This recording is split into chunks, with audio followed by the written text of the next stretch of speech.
Right, so welcome to the ministry. And this, well, it's not at the ministry today, we're at Scott's house today, so thanks to Scott for hosting.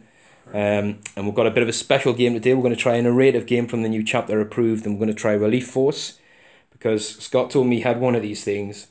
He's not going to use it in the game as it is, but we just think it's an amazing scenario to set up. I wish we were using it in a game. We'll definitely have to use it in a game at some point, because it's a beast. A lot of points. It is a lot of points, but it's an absolute beast. So the Relief Force idea is, obviously there's a small detachment of things that have come under immense pressure, and they've called for somebody to come and help them out. So the story we've got going on is these guys down here. So we'll just point out what you've got as well. There's a Devastator squad. Yeah. There's a Tech Marine who's down there who's come to fix this big bird. Yeah. We've got another Devastator squad here, and we've got Lysander himself. Yeah. So this has been crashed down to not necessarily destroyed, but it's been hit, or it's coming to investigate this wreckage down here, which had a beacon off, a distress beacon.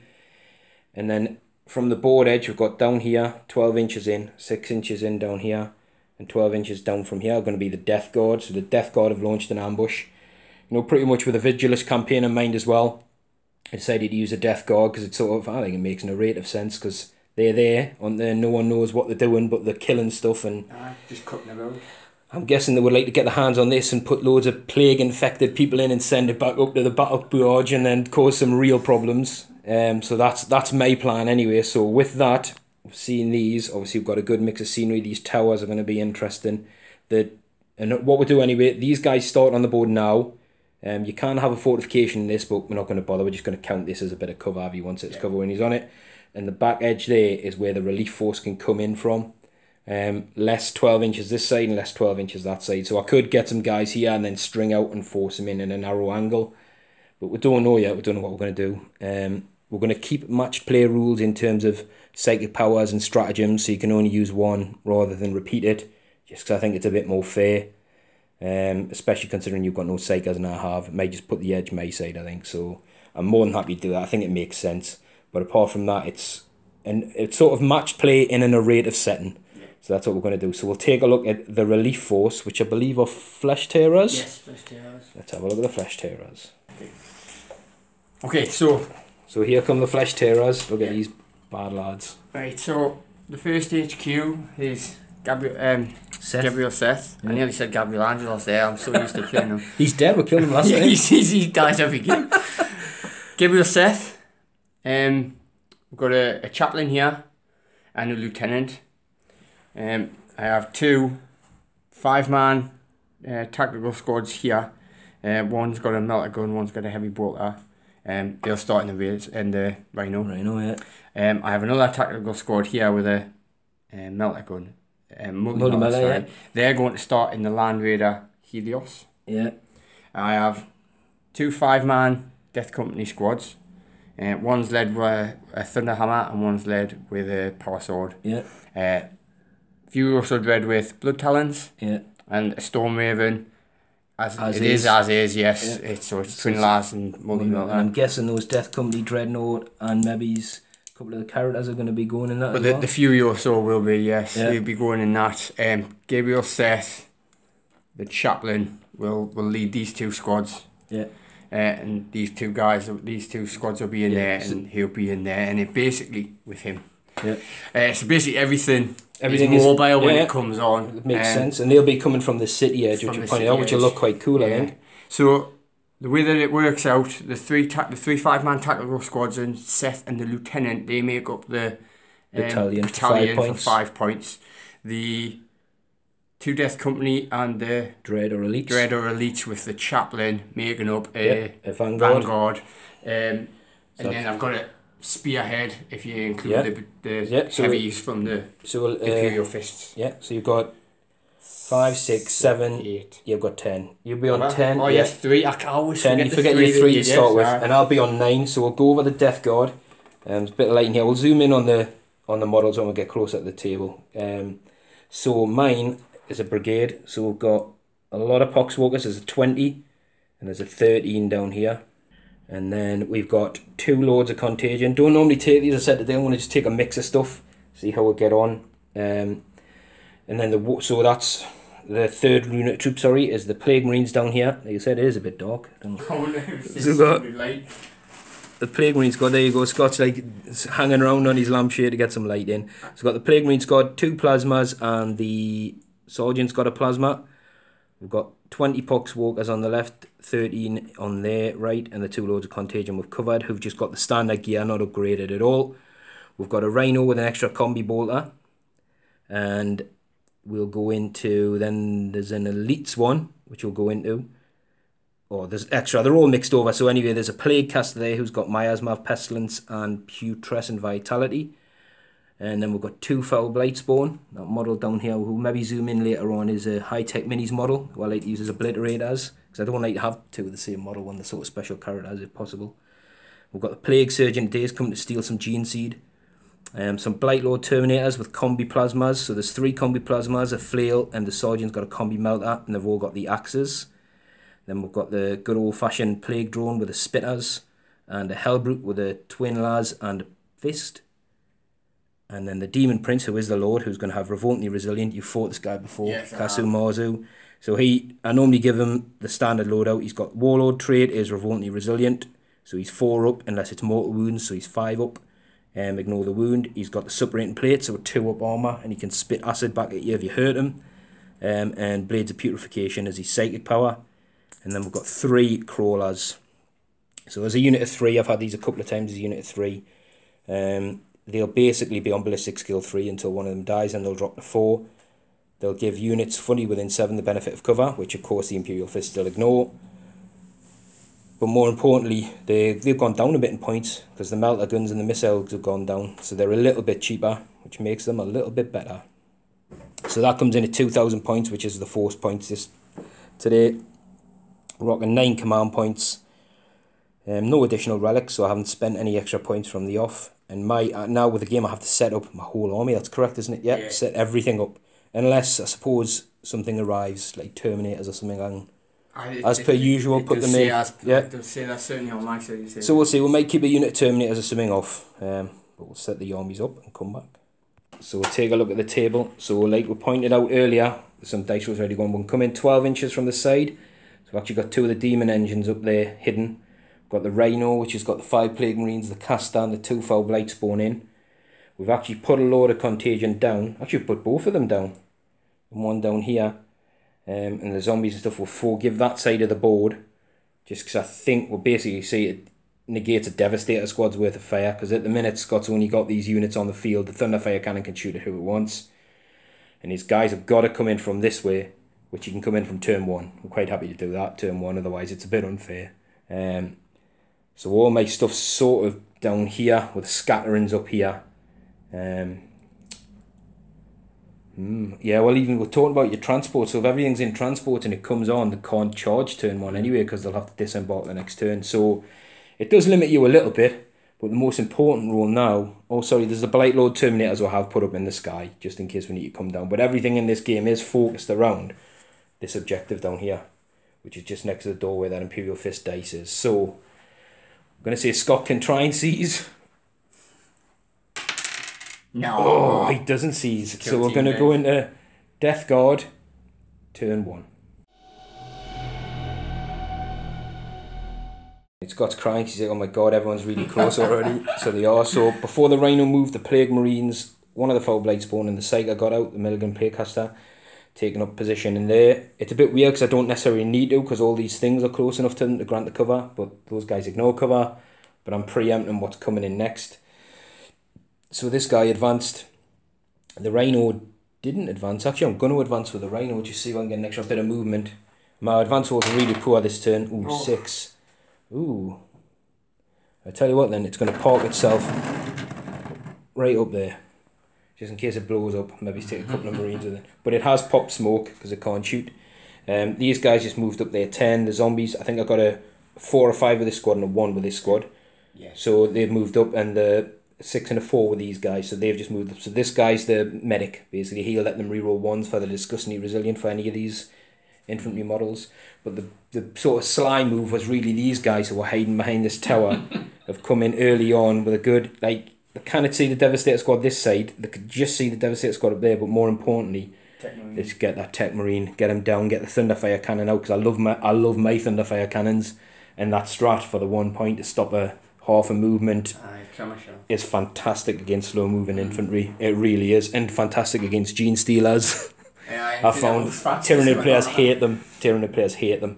I just wish you could do it with more than one cannon, but I love my Thunderfire cannons. They're not as good as they used to be, but that stratagem, if you've got command points to burn, makes them quite effective. So what we're going to do, the psychic phase is probably going to be quite quick. This guy can cast 2, so he's probably going to do a smite and a miasma pestilence on probably one of the zombie squads, or maybe these guys to make these a -1 to hit, and then the Demon Prince will probably do a smite. So I think we'll skip that and come back with a shooting phase.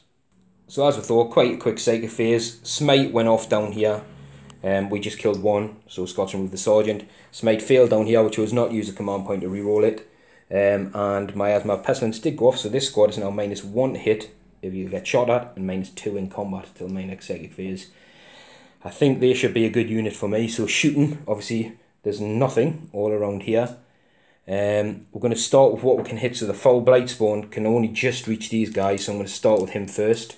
So go for the strength of the weapon. It's 2d6. So it's strength 7. Number of shots 2.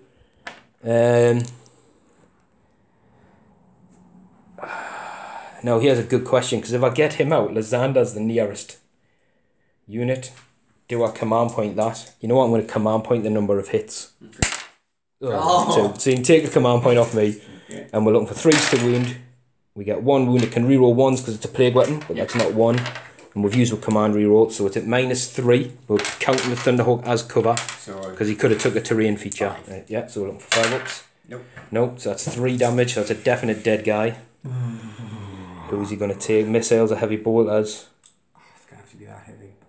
It's going to have to be a heavy bolter.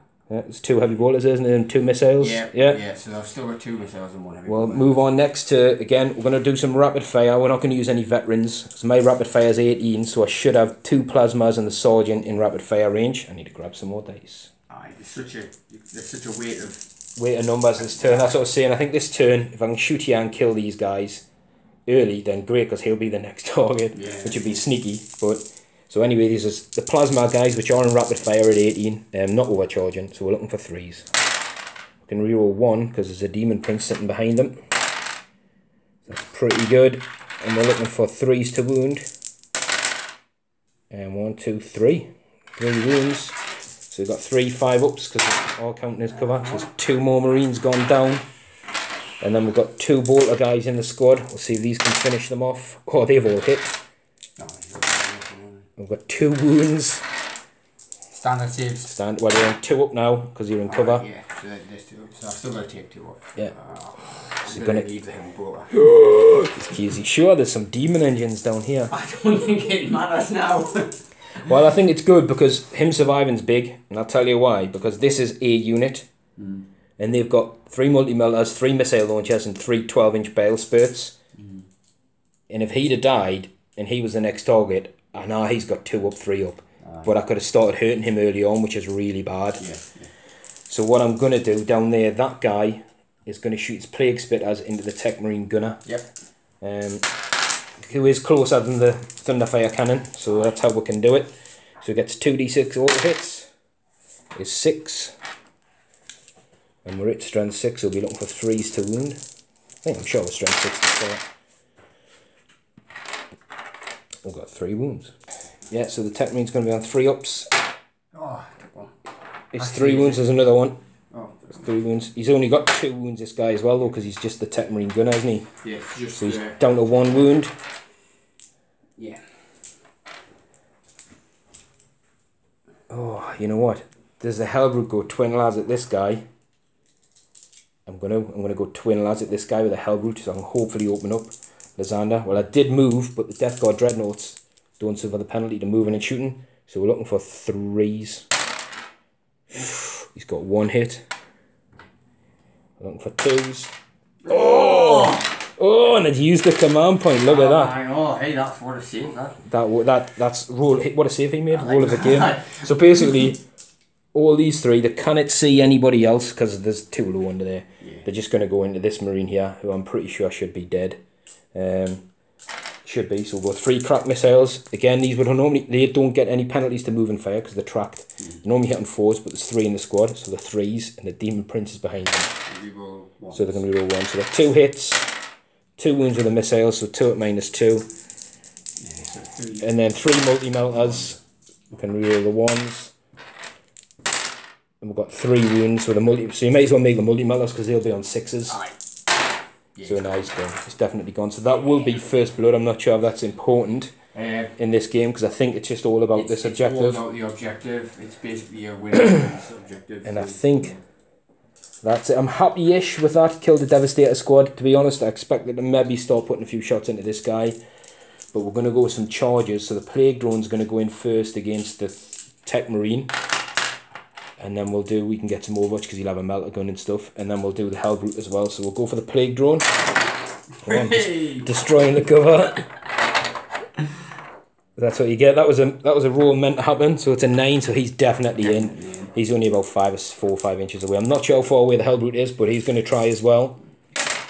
I think he's in 9. So we'll make some charges. Let Scott do some Overwatch and hopefully we can... I fully expect these guys to be hurt really bad off all the tanks coming in, but that's why I wanted them to do something this turn. Yeah, sacrifice them and basically split your force up. Right, so the drone actually did take a wound going in on the flamer, but we're going to start with a Hellbrute attacks. Just a little point out, obviously there's no need to charge a gun because if the Marine gunner dies, the gun goes. So you charge a gun, you get Overwatch off it as well. It's a bit pointless, but if I don't kill him, obviously I could have wrapped around and put some punches in. So the Hellbrute's got 2 hits. We're looking for 2s. It's got 1. Do I command point this? Because he'll be on a 5-up armour. I'm going to command point this. So we've got 2 wounds just to make sure he goes down. So he's looking for 2 5-ups. Whoa! Are you going to command point it? Do you know what? I've got 11, so yeah. Go on then. Oh, yes! Oh, well done. Well done. He survived the Hellbrute attack. You can knock a command point off me as well. And so the Plague Drone's going to have to see if it can get it to him. That's the D3. So the Plague Probe from the drone. We missed with everything. So the Hellbrute is going to consolidate into the gun after his attacks because he didn't kill everything, just to make sure the gun can't fire. But the probe's done nothing. So the Tech Marine and the gun can fight back. That's a bit of a whiffer. The skill is... So the Tech Marine is going to put his attacks into the Hellbrute. He's going to try and knock them out. He's got 3 normal attacks and then he's got 2 servo arms. Attacks. So these are the 3 regular attacks. They're hitting on 3. So he's hit with everything. He'll be wounded on 5s. 1 wound. Do you want to roll for your servo arms now? Yep. So these are -1 to hit. Yeah, so he's looking for 4s. They are strength is ×2. So you've got 1 hit. You haven't used the command point yet, but you'll be 3s to wound. So it's whether you're going to keep it now or go for the wound. Spend 1. Spend it for the hit? For the hit roll. I think it could be good. If this guy can get a couple of solid hits on that Hellbrute, it's going to really matter. Yes, correct. Look at that. All 6s. So you're looking for 3s. Yeah, 3s to wound. 2 wounds.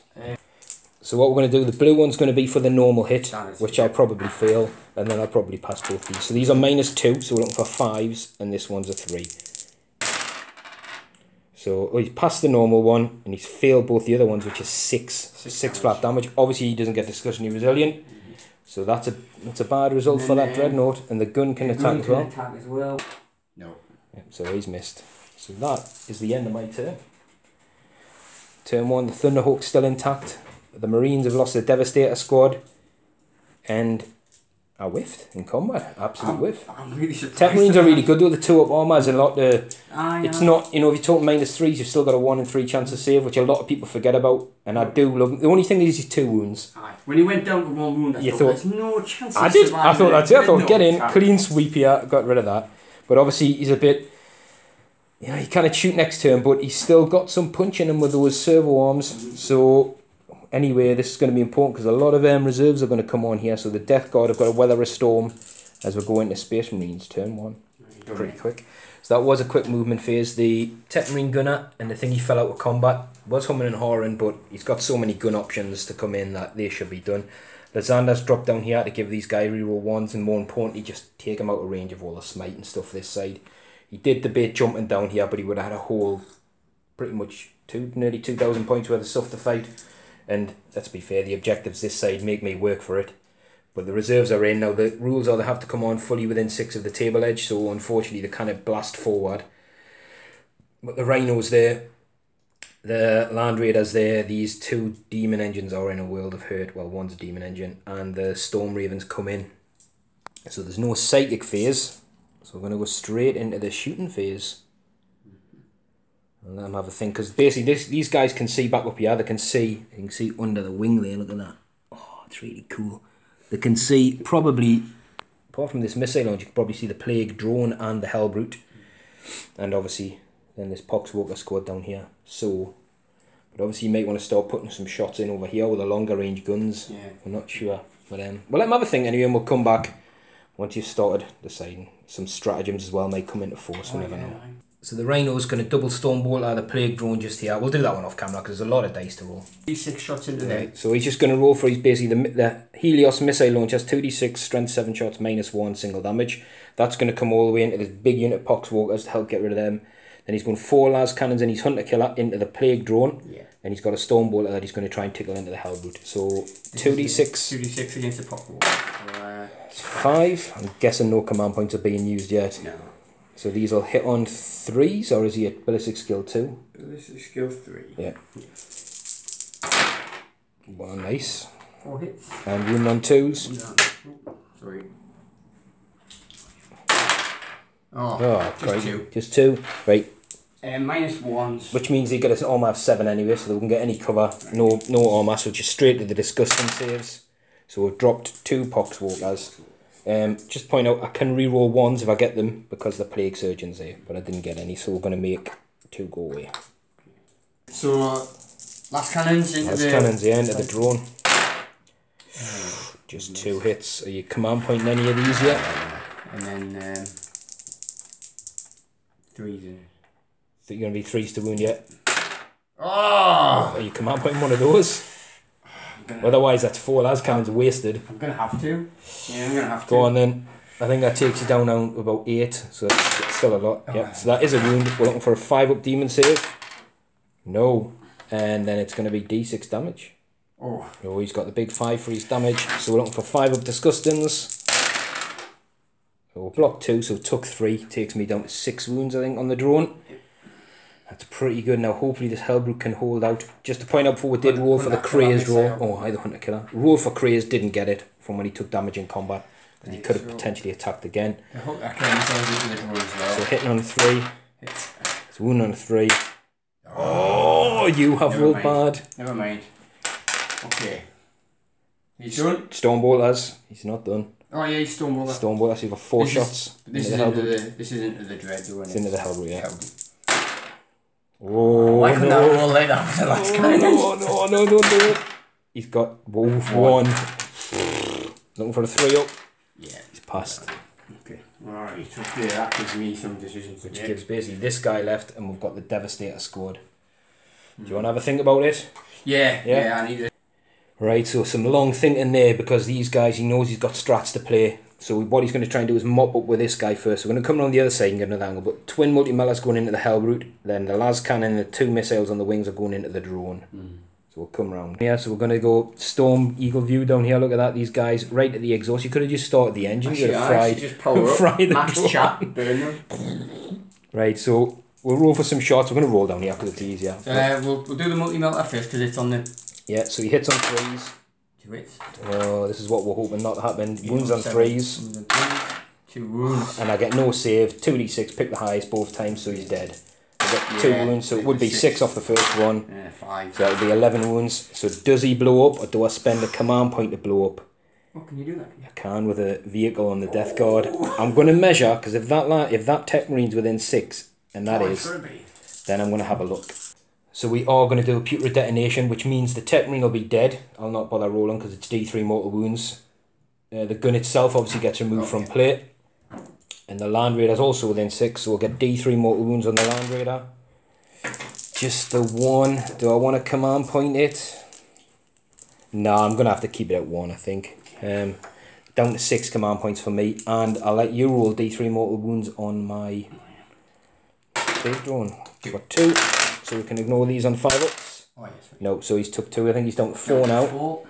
And the reason I did that is, like I just said off camera, basically I think there's enough gun from this to kill this guy anyway, and I'm not sure that he may have just been out of 6 of the drone, so it had to be the Hellbrute, I think, that took the explosion. I think the drone might just be within 6 of that if it does blow, but he only causes a single mortal wound as well. So you've still got the 2 las cannons and the 2 missiles coming in at the plague drone, but that is a Hellbrute down. That's pretty bad going. I think that was down to the Tech Marine, 2 solid hits on him. It was that combat? Although saying that, the multi-vector there would have just absolutely fried him. But he's dead eager to get in. Las. Twin lads coming up. 2 hits. 2 hits, wounds on 3s. 2 wounds. 2 wounds. Can we get 2 demon saves on a 5-up? 1. We make 1, so it's D6 damage. 5. He's got 4 wounds left. This could be enough. No. He's made 2. He's on 1 wound. 1 wound left. And then 2 missiles. 2 missiles, which I have to check them, sorry. They'd be hitting on 3s. I think the strength 8. Yeah, 8 minus 3, 3 and damage. 3 damage, yeah. They're pretty good, the missiles. Oh! It's a double miss, and I think you've used... You have used it. The drone is alive on 1 wound, but these guys have still got to speak, and they can draw line of sight to him under that wing. Yeah.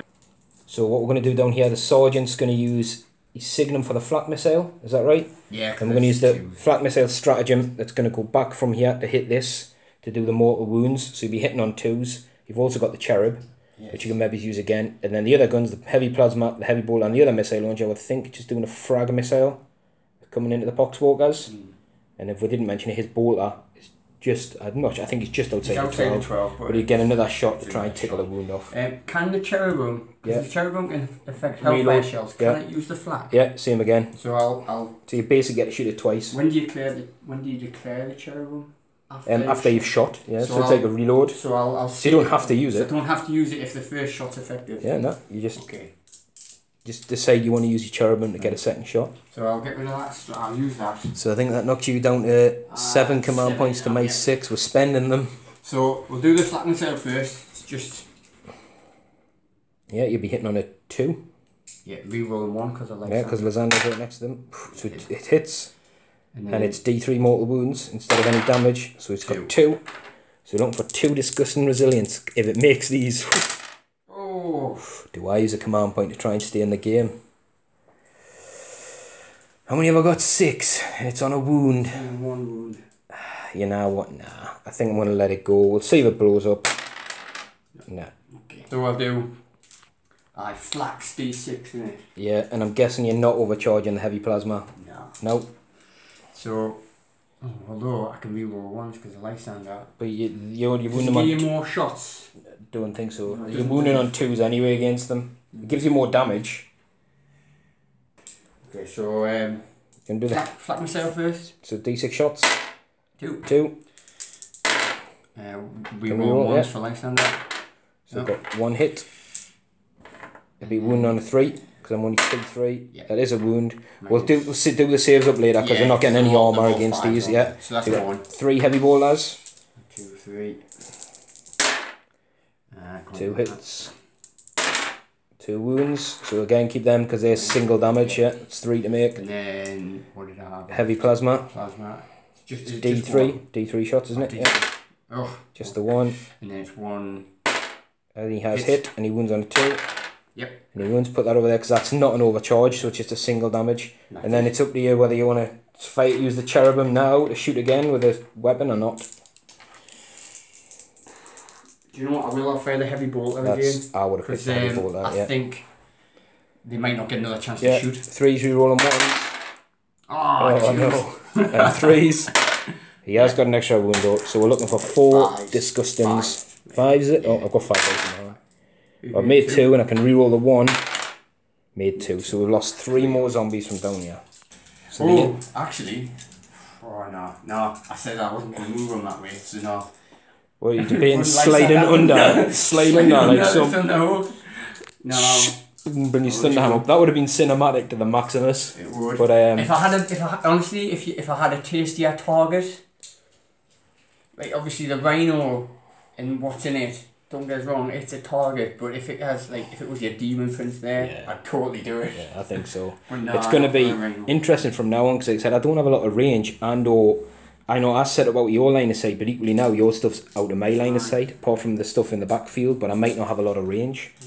So we'll go into Death Guard turn 2 and see if we can tighten the noose and steal this big bird out the sky.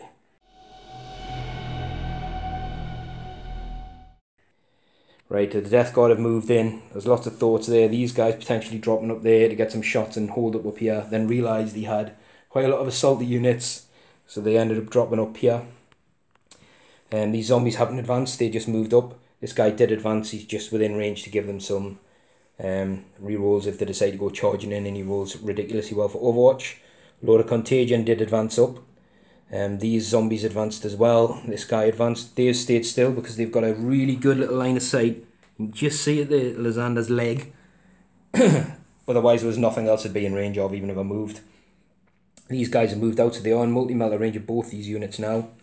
And missile launcher range. There's Rhino. The guy got out, or where is he? Yeah. So the dude got out the foul blade spawn, moved across. The closest model's Lysander. And the other foul blade spawns here again, looking under the closest model being Lysander. I'm thinking cheeky smite. Obviously, I know this guy's a combat nut, but it's just the way it's worked out. Like, obviously, he was the furthest model this side. He is just going to be the closest model. And this zombie sort of did this Rhino, after the guy got out, zoomed round here and spun round in a handbrake turn. So he's blocked off this bit. Well, for now. I don't imagine he'll survive very long. But he's doing what he can to stop them in there. And the Daemon Prince has hopped up into the middle. So we've literally come right through. Psychic Phase, what I'm planning on doing is probably my Pestilence again on Mebby's. Oh. I'm going to measure some ranges. I might actually do it on the Terminators or this unit down here, because I think they're my only chance at really popping the Land Raider now. And then we'll probably, if we can, get some smites off against Lysander, or do a Putrescent Vitality to boost the toughness of a unit. But we're going to measure some ranges and we'll come back. Right, so Lysander's sitting on 5 wounds, the Psychic Phase is over. My Pestilence has been cast on these guys at a -1, then we did a smite on him, and then the Daemon Prince failed his smite, and I used the command point to reroll and failed again. Scored a 4 twice, which, you know, obviously I would needed a 6, so didn't happen because it won +1, yeah, because we're keeping those rules. So we're going to go into shooting phase anyway. We do have some units. I want to start with the furthest away ones, just because there's nothing else in range. So these guys aren't going to overcharge. But we'll actually measure the range, because I don't think you'll be in rapid fire. So we're going to have 2 bolters and 3 plasma guns at Lysander. What would it have been in? So he's just out of rapid fire range, so 3 plasmas. We've got 1 hit, and then we've got 2 bolters. Well, they both hit. So we've got 3s on the plasma, which is a wound. And then we've got 2 wounds as well on the normal bolters. So these are 2 2-ups. So you save both them, and then a 3-up on the plasma. Oh! So he's dropped a wound. He was going to drop one, it had to be to the plasma. Wow, that's the most likely. Right, so this guy is going to do his bolt pistol down here. Might as well. So he hits. He does wound. I don't actually think you can cover from that angle. Nope, not behind the barricade. Which one is it? From the Plague Surgeon, yeah, just on the Devastator squad, so 3-up. Yep, he's good. And these guys are going to open up. So we've got 3 combi plasmas. We'll use the combi melter as well. And the Plague Flail hasn't got a gun. So there's 3 combi plasmas, combi melter, going into the Devastator squad. You are going to use them like all, or are you going to use just... No, just going to use the plasma elements. Right. Yeah, and you are in rapid fire range, so... Do I use veterans? Nah. So we're looking for 3s. Oh! My turn to roll a whiff. That was the plasmas. So we've got a melter hit and a plasma hit. 2s on the melter, so that's a wound. 3s on the plasma is a wound. If these guys get a 6 to wound as well, it increases that AP. So you're on a 6 on the melter and a 5 for the plasma. So the melter shot kills. Plasma shot kills, so we lost 2. Right, so my plasma's coming off. Is he going to go missile heavy bolter left, or just double missile, or... We'll let him have a think while I have a look and see who else is in range of some shots. I'm going down here with this guy who's flame splurty. Is going on to Lysander. So its strength is 4. Oh, let's command point that. We haven't command pointed in the shooting phase. Oh, its strength is 9. Now it's good. I should have kept it for this unless I roll epic. 5. Oh, I'm happy with that. So we're wounding on 2s, rerolling 1s because it's a plague weapon. So that is 5. And these are 3 damage flat. So Lysander's on his Storm Shield.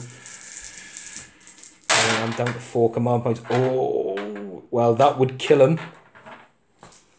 How many wounds he got? You know what? He's dead. He's got 4 wounds. He's dead because you failed 3. If you'd have failed 2, you would have been alive. Well, potentially, but they've melted him. Even if you command point 1, you'll lose 6 wounds.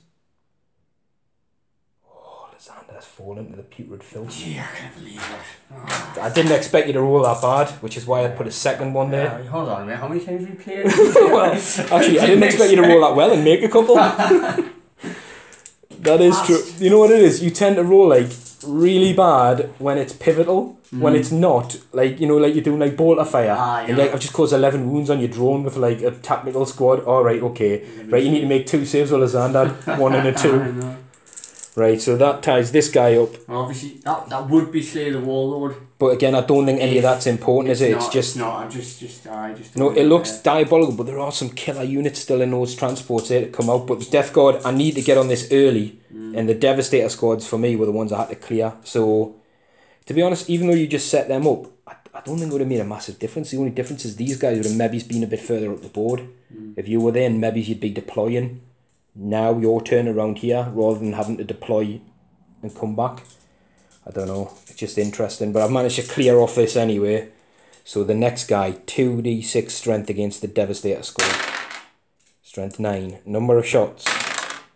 Oh, 6.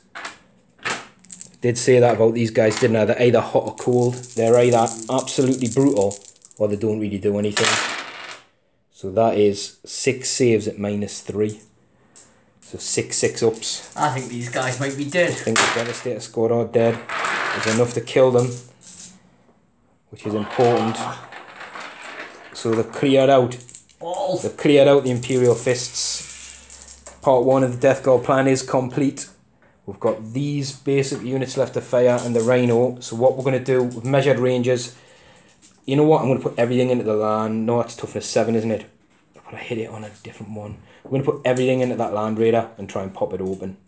Because there's lots more in there, I think. No. No, there's only 6 guys in there. I know, but I can't get my other guns to bear on the big bird yet. It's just out of multi-melter range.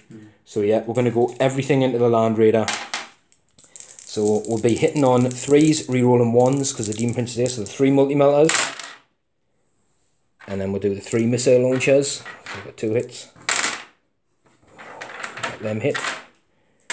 So we've got 4s on the missile launchers. And then we've got 4s on the multi-melters. Oh, I've used my command point as well. So we've literally got, that's why I put everything into them. 1 wound with a missile launcher, so it's at -2. This is 4. Yep. Nope. But it is D6 damage. Yep. Ooh, 5, I'll take that. He lost the wound before, hadn't he, yet? Yeah, it's down to 10. The Bale Spurts won't be in range of anything because they're 12 inches. Hasn't changed its stats yet. Not yet, but like I said, I've used these guys a few times and they're the same as this guy. They either do really well, but against T8 I'm forced to wound. So that's why I really wanted this in range, but I couldn't get there. So we'll do the combi bolter. We might as well go against the Rhino, because we're not going to tickle that Land Raider anymore. So you're in double tap range of my Rhino. So we've got, I don't think the Daemon Prince is within 6 of me. Look at that, I'm hot. So we've got 4 hits, looking for 5s, 1 wound, 1 free up with your Rhino. Yep. Alright, so that's a save. So the end of that, there's obviously no charges to come from down here, so that's a quick end of Death Guard. Turn 2, moving into Space Marine. Turn 2, let's see if they can get this big bird back. Scott's just moving, obviously just going back over the mission results, and you know, for me it's all this, I need this objective mark, I have to control it. So hence, you know, everything coming down here. Look at that big bird there, that's absolutely stunning. It's a shame the Imperial Fists are dead, because that is so good. It's so huge as well, the model as well, isn't it? Stunning. I'm just so glad it's not actually effective in this game, otherwise I wouldn't have much of an army left coming out. Done. Right, the movement is finished. This flyer has zipped over here. There was a squad in there, they've got out, we'll move around and show it a bit later. The Helios Land Raiders moved up a little bit. Just going to come on this side because you'll see there's a Marine squad got out there. So The Land Raider did move up as well, but the guys got out first, obviously. They've come there, so he's putting some... Obviously, you can see under the Thunderhawk into the Rhinos. A multi-melter there should help pop that open. There's nobody in this, but it's all about clearing off my units because he's done a little blocking manoeuvre. So these guys, are still 5 in here, I believe, isn't there? Yeah? Yeah, still 5 in there. So this squad's got out as well. They've got a melter gun as well. Can look into putting some shots into there. And that's it, really. The rest is staying inside. So obviously the Storm Eagle's full. I'm going to get these mixed up all day. Storm Raven, it's full. Storm Thunderbird, Talon. You get them all it's mixed up. It's all the same name, just a different... It is just Thunderbird. So we're going to go into the shooting phase, and I think this is going to be a very pivotal turn because charges, again, are limited. We're going to be, you know, I think I did say before, I think turn 3 is going to be the killer turn. But depending on what you can weather down here, really will impact what I can survive. Because basically, I've got to, if I'm sitting on this objective at the end of the game, I win. Yeah. Anything else, you win. Yeah. So it's all about me putting units around there. And at the minute, 90% of my army is this side of it. Mm-hmm. So we'll go into the shooting phase. You have a think about what you want to do yet? Yeah. Yeah. Right. Yeah, I'm gonna go. So it's just crack is black, yellow for melter, and bolters into the Rhino from the squad that got out of the Flesh Terrors Rhino. Wait, so it's not bad, everything's hit, a couple of bolter misses. And live with that. And we're looking for 5s, 3s, and 5s respectively. Yeah, so just roll them. We know what we're doing. You see it. Oh, right. So we've got 2 bolter wounds. Yeah. That doesn't wound because I needed a 5. Correct. And the melter doesn't wound, but you have got command points, you haven't used any yet. Yeah. And that one needs a wound on a 3. So we've got 2 saves on this on a 3 up anyway. So we'll save the bolter shots. Are you going to command point it or not? No, I think I need it elsewhere. He's going to rock with it. Yeah, so I will fire the Rhino Storm Bolters into it now. We'll do his off camera because he's got 8 Storm Bolter shots going into the Rhino. Yeah. Just to point out that. So that again made the save, only 1 more wound. I think he's moving on to this tack squad. Yeah, that tactical squad. Wait, what I'm going to do... So he's actually going to split some fires. A multi-melter, he's down there somewhere. He's going to go into here and the dudes are going to shoot their bolt guns underneath and try and thin out these poxwalkers. Not in rapid fire, but it's all about getting rid of some. But there is a lieutenant there if I need him. Yeah. So bolt guns first. So 3 hits. You'll be wounding on 3s, rerolling 1s. 2 wounds. So 2 wounds. I will get saves. Oh no, I won't. They're probably not all within 7 inches of that thing. So I wouldn't get all my saves. We'll go straight on to the disgusting. So we'll save 1 died. The reason I was saving it is because these guys ignore the cover anyway, which is why I wasn't thinking about it before. So we'll lose a dude. We'll probably take this one off. And then some multi-melter of the Rhino. Hit. Looking for 3. Yep. There's a wound. There's no save, so it's 2d6 at the highest to this range. So 4. So that Rhino goes down to 6 wounds. Oh, so the lieutenant with his Inferno pistol. Yeah. There are 3 lieutenants, aren't there still? Yeah, hit on 3s. Yep. He does hit. Basically a melter gun, so that's a wound. There's no save. It's not half range though, so it's just a 1 dice. 1. Just the 1. You haven't command pointed it, have you? I don't know. No? Are you going to command? I would. That's you know what I'm canny. If you've got that 4, it's definitely worth the command point now. I was thinking, well, I might need it for blast cannons, but you know what? It's a melter. I'm not going to complain at that. No. I don't really like to split too much, but so I think it's probably... He decided to split his fire anyway. So he's going to go the Hyperius Launcher and Stormbolt. That's going to come into these guys. Then this guy is the closest model, this character. I've measured it very carefully, but he's going to go 1 twin las here and a twin las into the Terminators. So he's leaving the Rhino for now, which is fine, there's nobody in it. So what are you going with first, the twin las? No, we'll do the Hyperios and the Stormbolt and the Poxwalkers. So this is D2D6. We'll do the Stormbolt first, what do you got? Well, 2d6, you said it. 12 shots, yeah. I'm not going to take you back on that. So we've got 12 shots coming in at these guys. 6, 7, 8. So he'll be hitting on 3s, I think, because he's not degraded yet. When there is a lieutenant nearby to give him rerolled 1s. Yes, on the wounds, I'll reroll that one. Oh, it's a funny. Yeah. Right, so those hits 1 and 2s, rerolling 1s. Should get it. Did you have 12 dice in your hand? 1, 2, 3, 4, 5, 6, 7, 8, 9, 10, and 12. Oh, you just missed a lot, that's all, didn't you? Yeah. 3, so 6 wounds, and we're looking for disgusting saves now. I can reroll 1 because the Plague Surgeon's still in range, so save 1 so far, it's not a good result. So we've lost 5 zombies from down here. So it wouldn't have mattered because that was the roll to hit with the stone bolter. Yeah, yeah. So that's both of it. So these wound on 3. No. And then we've got a twin las. Right, twin las into the Terminators. Oh. One hit, one miss. Did you? Yeah, I used it. Yeah, you did on the damage. Damage on the thing. Damage on the wounds on a 3. Oh. Anyway. Right, and then them 2 into the twin las up here. Oh. One more hit again. Wounds on a 3 because he's T5. But you can roll ones. Roll that one because the lieutenant. Yeah, right. Wow. We're counting this as cover, won't we? It's not just me cheating. Yeah, no. So this guy gets a 3 up one, we'll go to a 6, it'll go to a 5 up because he's in cover. No, and it's D6 damage. 5. Now this guy's got 4 wounds, so if I can roll well on the disgusting, he'll still be alive. He's got 4 wounds, have gone, he's dead. Okay. So we'll lose one of our nasty flamers. You did that. So this is shooting everything as it passed over them into the Terminator squad. So do you want to start with 2s and 2s and 2s? I'll just get 2 and I'll roll them all the same thing. Hopefully these Blight Lords will remain undisturbed. And this is still in flying high mode, still Sonic, so I can't go and smack it in the face yet. Okay, so we'll do the kill team dice or the missiles. The blue dice are the last cannons, and the black dice are the multi-melters. Let's go for it. Oh dearie me. So 1 missile, 1 multi-melter, and 2 las. Yeah, so these are all wound on 3s. So got a missile.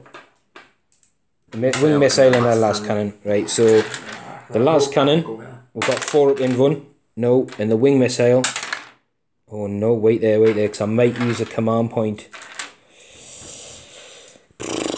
I'm going to use a command point to try and save one of these, and I'm going to do it on the wing missile. Right, okay. Oh no! So I'm down to 3 command points. Right. So your wing missile's a flat 3 damage, isn't it? Yeah. Yes. So I've got 3 disgustings. No, so 1's dead, and then your last cannon's D6 damage. Oh, so this guy should be dead as well. 5 disgustings. 1, 2, 3. Yeah, well, 2, 3. So we've lost 2 Terminators. So the Blight Lord's not doing as well as they probably should have done there. We've lost 2 to their number. It's still going to be immune to morale at that rate. But I think that's all the shooting done, isn't it? As I look around. That's it. Are there any charges? I think realistically the Rhino is probably the only unit in charge range. Yeah. Whether the Marines want to go and try and take some wounds off it down there. He's got a power fist. Or the other Rhino as well, because that didn't advance, so there's the other Rhino could go in and eat up the Overwatch maybes and the Marines. I don't know. I don't want to force your hand, but No.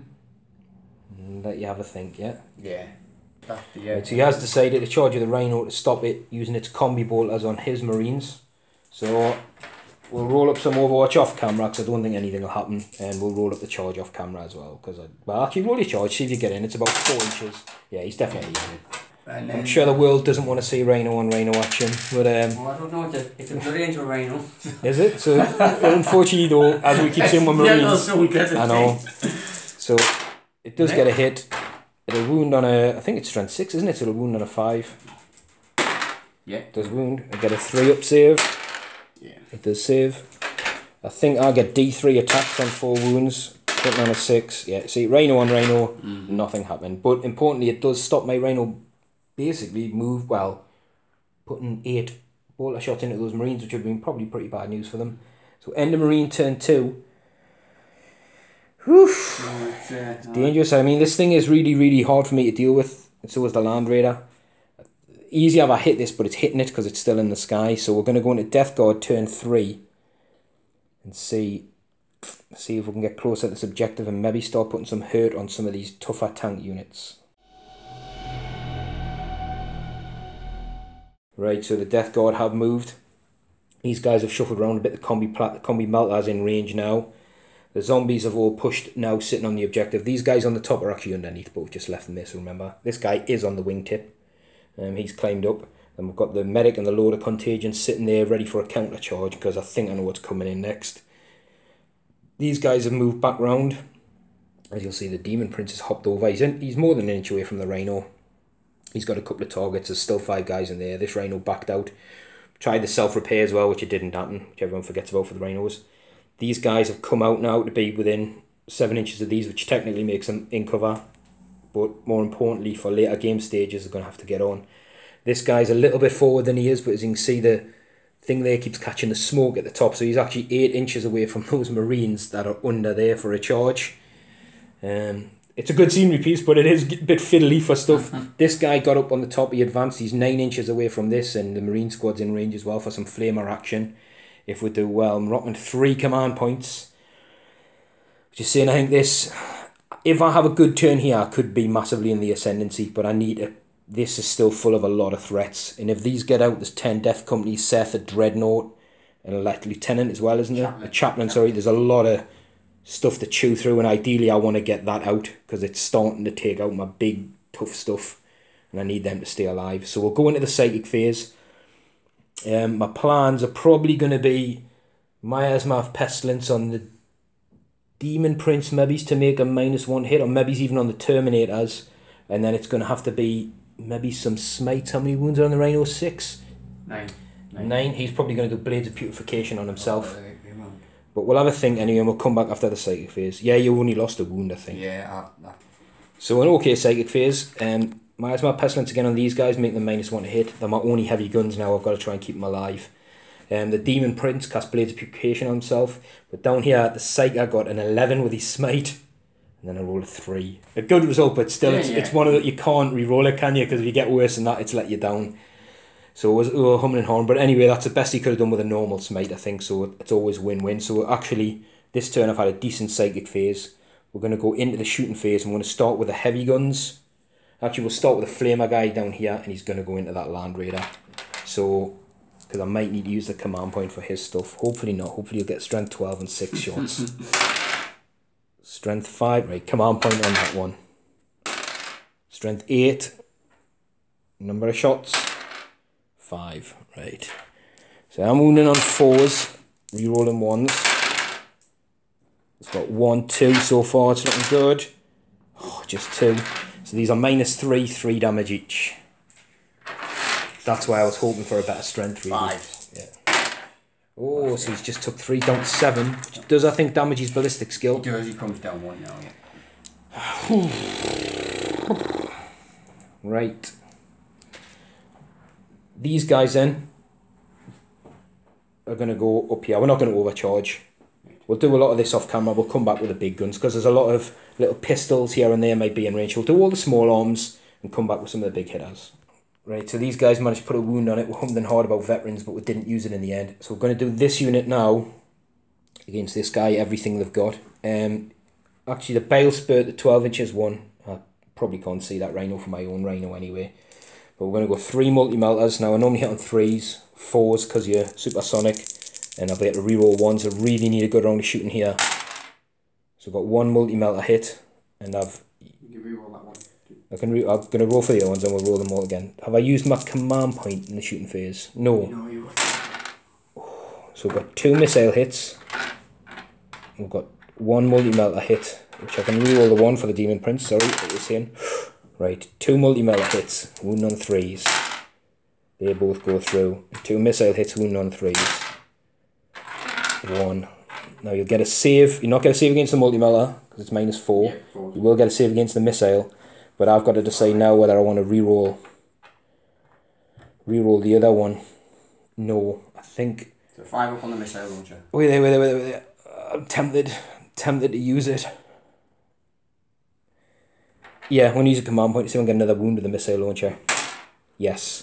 So 2 5-ups with the missile launcher knocks me down to 2 command points. Might be coming down here, like. That's what I'm hoping. Right, so that's 46 damage unless you're using a command point. I'm not in half range. But I've got 3d6 damage at the minute guaranteed. Do you know what? You're going to use when you've got 10 wounds. It is a lot to chew through. I need a 5. You need to keep it in the air. Because I'm saying if it comes down, my plan is to use these guys. Nah. Oh, 46.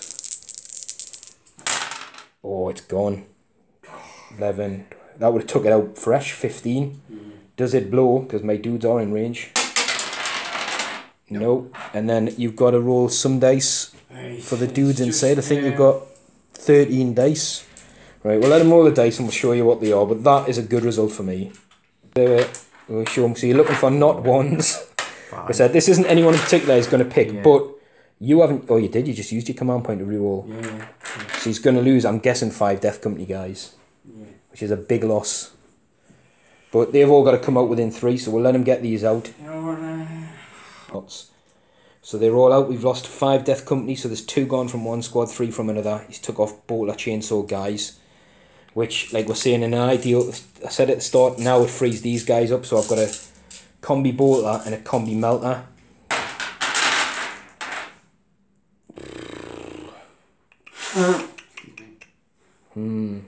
What I'm going to do, the Combi Plasma Combi Melter, I'm going to shoot... This is the characters down here, isn't it? Yeah. And this one's the one with the Thunder Hammer. Yeah. Right, I'm going to shoot the Combi Plasma and the Combi Bolter into these guys. And I'm going to shoot the Combi Bolter. No, I'm going to shoot just the Combi Melter part into the...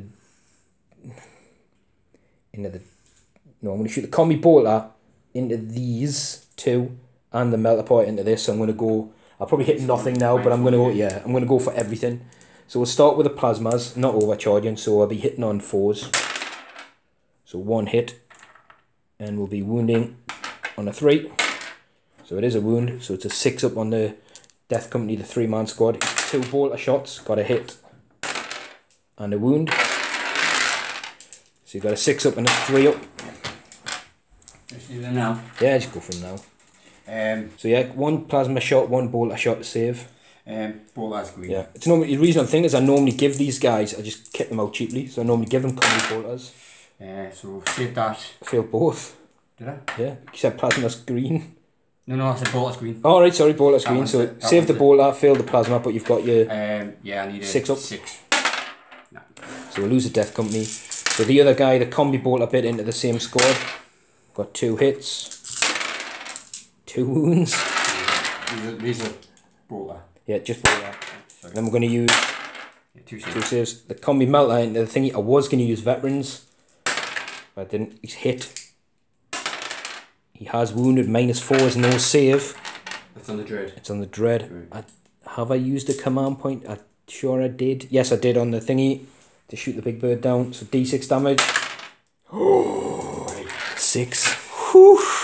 You know what it is? I said they were going to do nothing. They absolutely did. Much better than I thought. So it's down to 2 wounds on the dread. And I think that is all my guns. I think I'm done. I'm gunned out. But I'll take that. That was an effective round of fire. So we're going to go into the charge phase. And the front unit of zombies, what guns this guy got? He's got a heavy flamer and a melter gun. Right, the Blight Lord Terminators are going into this squad. And the Chaplain, I'm going to have to go in. Yeah, we'll just go this squad and the Chaplain for now. Do I go Gabriel Angelos? Yeah, I'll go these 4 guys. Do I go everybody? Nah, because I don't think I'll have enough attacks to kill everybody or get in. Because I want him to sort of maybe mingle some guys, these to kill some guys.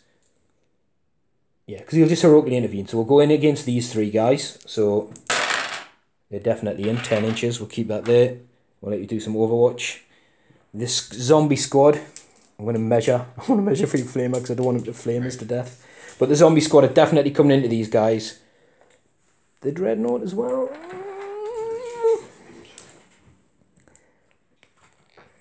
No, we're not going to go in against the Dreadnought. We're going to leave the Dreadnought as it is. So just against the Marines, they're definitely in as well, in 8. So we'll do some Overwatch off camera. Oh, sorry, the Daemon Prince is going to go in against the Marine squad at the back. So they'll get some. Oh, he's definitely in. An 11. Right, we'll do some Overwatch around and see what's happened. Right. So, 2, was it a zombie in Overwatch? That was it, wasn't it? Yeah.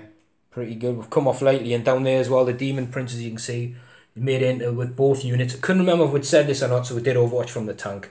But anyway, he's in between both. He's probably going to put his attacks into the Marines. So you do have command points to interrupt. Gabriel Angelos was just out of an inch over this guy. Sorry, Seth. Keep saying it, you always bring him. I'll put it in your mind at the start. So what he's done, smart move, he's heroically intervened to this guy, because there's the flail and the axe here, to stop him basically when I then consolidate in at the start of my turn. Pile in, sorry, it puts him out of range, so he can basically attack them and not be hindered. So what I am going to do, I'm going to start with the Terminators because I think they're probably going to be on the brunt of some mega attacks here if they don't do it in. So we'll get some dice ready. We've got basically the champion has got an axe, the other guy has got an axe, and then we've got 2d3 attacks from the flail, and I've got to decide whether I want to use veterans. So how we're going to split the attacks. The champion's actually going to go... No, this guy's going to go into them. The flail's going to go against the chaplain. And this guy... Oh, I'm so tempted, but yeah, I'm going to go against him. My head's telling us just go against the Death Company and kill them. And do I use veterans? Do I use veterans? Yes, I'm going to use veterans of the long war. So I'll go down to 1 command point. So 2d3 attacks from the flail. Ooh, 6. I'll keep them for now. So we'll go 3 attacks against Seth. That's right, isn't it? Nearly called him Angelo. Seth. Yes. Yeah. Oh, I missed them all. I knew that would happen. 2 against the other guy. What is going on? Right, the flail attacks against the chaplain. Another day said Dean, you got 6. What is going on here? Look at that. That's 8 misses. But anyway, so this is strength. I'm sure it's like 2s to wound. Now with veterans in play, it definitely will be. So that's 3 wounds at -2. Each of these is 2 damage, but you do have your in-gun. So you'll be on 4 ups. He's got a reservist, hasn't he? 4 up for a chaplain. It's -2. Yeah, but right, 4 ups. Sorry, right, I'm with you, yeah. Right, I'm guessing now you're probably not going to spend command points to interrupt. But just in case he changes his mind, I'm going to go with the Daemon Prince. 3. So he's going to have his Malefic Talons, 2 sets, going against the Tactical Marine squad at the top. Right. So the Daemon Prince against the attack squad got 7 attacks. Hitting on 2s, rerolling 1s. No death to the False Emperor, which we mentioned before. I don't think I've got any 6s down yet. Would normally be wound on 3s, but now it's 2s with Blades of Putrefaction. That's a lot. 7 at -2, 2 damage a pop, so 7 5 ups with Tactical Squad, hopefully soon to be gone. 7 5 ups. If you make these, I need a couple. You got a couple, but I think that's the squad still 5.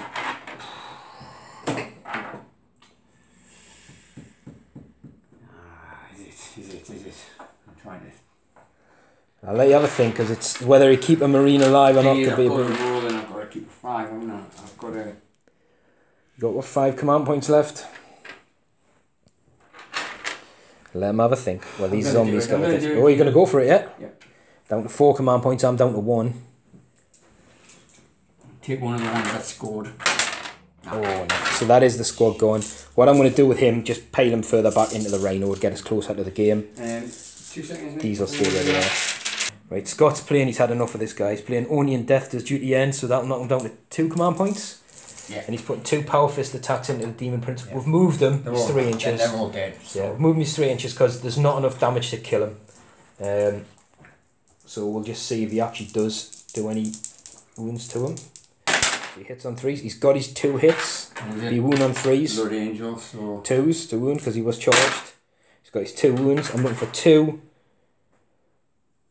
Is it -3 the Power Fist, isn't it? Yeah. So I'm looking for 2 5 ups because he's got the suppurating plate or his demon save. He saved 1, so 1 goes through. So it's D3 damage. Is it? Yeah, Power Fist D3. Nah, it's D3. Thunder Hammer's a fat 3. Thunder Flammer. Oh, right, okay. You had a chance to go 6 wounds on him, yeah. though. I was hoping that would be better. You haven't used a command point on a reroll. Is it worth it? You can't do any worse. You can go. He's got his Revoltantly Resilient. 2. So he's got 2. So I'm Revoltantly Resilient on 4 ups. Oh, don't look. Don't look. Don't look. Don't look. Don't look. Right. Your Rhino can do some attacks. I know it's a little bit out of sequence, but. What is this? How many attacks is a Rhino? It'll be D3 on its... Is it 9 wounds? 3 attacks. 3 attacks hitting on 6s. Again, it'll be wounding on... I'm toughness 6 or 4. No. I was hoping you did wound so I could save it and send a mortal wound back with his relic. So anyway, that's down there. A little bit of things. I'm going to go down here on the zombie squad. It's both attacking the same unit here. So there's 3 guys here, 3 guys. 6 is 12 attacks. And I'll be hitting on 5s. So looking for 5s. Not very good. And we're looking for 5s. Got money strength 3. Nothing. Nothing. But those zombies are there to hold you up if they're going to be still alive. So you've got 2 death company back there. Yeah. I know it's a little bit out of sequence. So all these guys can attack the Terminators and there's just 2 on there. But one of these is a Thunderhammer. So yeah, the Black Rage kicks in when these guys do the charge, not when they are charged. But the wound roll is going to help out. So basically the 2 attacks base. So this guy's going to have 3 attacks. So he's got a chainsaw. The Thunderhammer's going to have 2. The Thunderhammer's going to hit the Terminators though. Yeah, Thunderhammer going in against Terminators. Yeah, so these are the 3 chainsaw attacks. Yeah, hitting on 3s. You can reroll because for Gabriel and the chaplain actually in it. Gabriel is it Gabriel Seth? No, I'm doing it now, and I can't believe I feel them now. 2s to wound. Yep. Right, and then I'll get a 5 up disgusting with a zombie. No. I was hoping to at least kill a guy, so we'll take this one off. Right, and then the Thunderhammer into the... Yeah, so he'll be hitting on 4s. Oh, nice. Yep. 2 hits. Be wounding on 2s. Yep. Two dead because it's 3 damage. So the first guy is dead. Alright, you killed 1. The third guy's just passed through 3 disgusting. Oh no, that was against the Terminators. Yeah. Did they not have it? So I would have had a 4 up invuln. I'll tell you what, the second guy's alive. Hold on. I'm gonna... If you... I'll go back and have a look. I can't remember I made the... Because I didn't roll saves. No, you went straight to... Straight, so I need to make 2 4-ups. Well, let's look back. I didn't roll any saves. Because they don't get armour, the zombies, that's why I didn't. I 100% didn't make any armour saves. Right. I rolled 3 revolting resilience, so if I fail an armour save, one of them's dead. I'll call it the first one, because I made 1 but failed 2. If I pass 2 armour saves, they're both alive. They're both alive, 4 up invulns. Because the other guy rolled 3 dice, and I passed 1. So the 2 wounds would have killed him. If I failed an armour save, I would have said that was that guy. I wouldn't have said if I failed, he passed them all. So either way, say if I failed 2, he would have died, he would have survived. Makes sense, right? I need to make... Okay. I didn't make any armour saves, but I made the disgustings. I did it the wrong way around because I forgot you were attacking the Terminator. So 1 passed 3 disgusting resilience. So no matter what I roll on an armour, he's alive. 1 failed 2. So I made an armour save for him, he survived, and I made the armour save. So I just did it the wrong way around because I thought you were attacking zombies. So, what were the armour saves that you made? 4 up invulns. Right. On the cataphracti because they're heavier, so they're 2 up, 4 up. So they're all alive? The Terminators for now. Do you know what it is? I rolled so well. I know, you've still got all these guys to kick their butt. So you may as well start with the main event because he's got enough attacks to get through them, chew through them.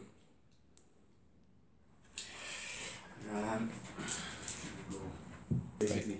So we'll go next with the Chapter Master himself, Seth. So 6s are double hits.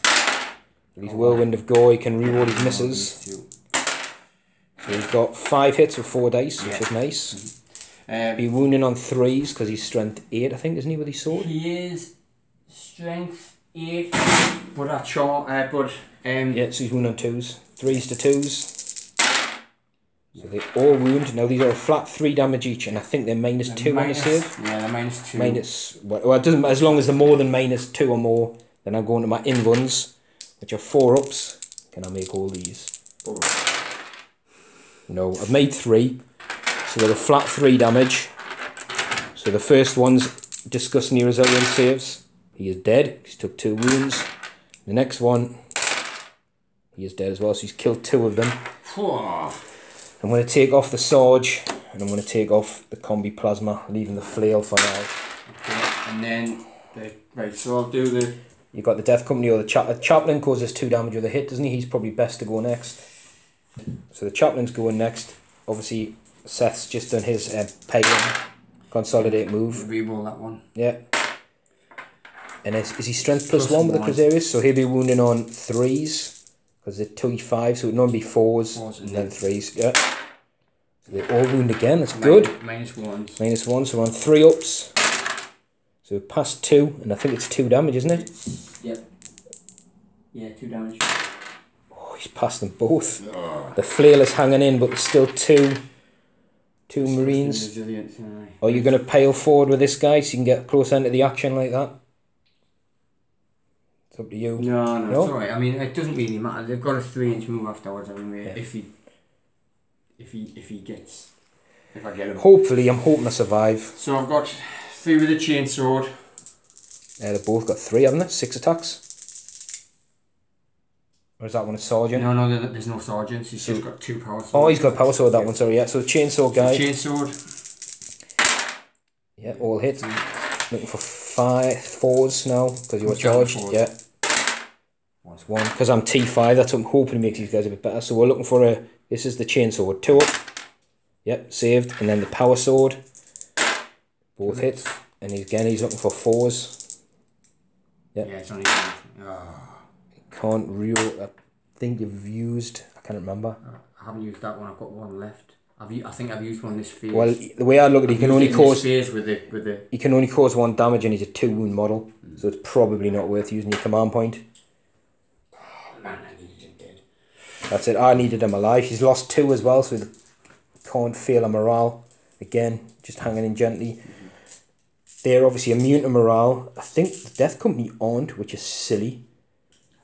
Yeah, they used the chaplain's leadership. Which is 9, and they've only lost 3 and 3, so they can't feel. Right, no. But I think that is the end of Death Guard turn 3. Now that went a lot better than I thought in some places, and not good in others. I expected at least the squad of Death Company to be dead. Well, technically the squad is dead. Well, I'll take what happened because you lost 5 coming out, so that's a good result. But as things happen, you know, God, that dice roll for them to attack was horrific. But anyway, we're going into Marine turn 3. You know, there's still... You've got bodies to chew through this way, which is my plan, slow you down here, but you've got some heavy firepower still left. We'll see what the Marines can do in their 3rd turn.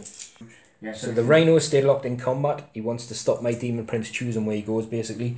The other attack squad got out of the Rhino, wasn't it? And they come down under here. These guys and the Lieutenant move forward.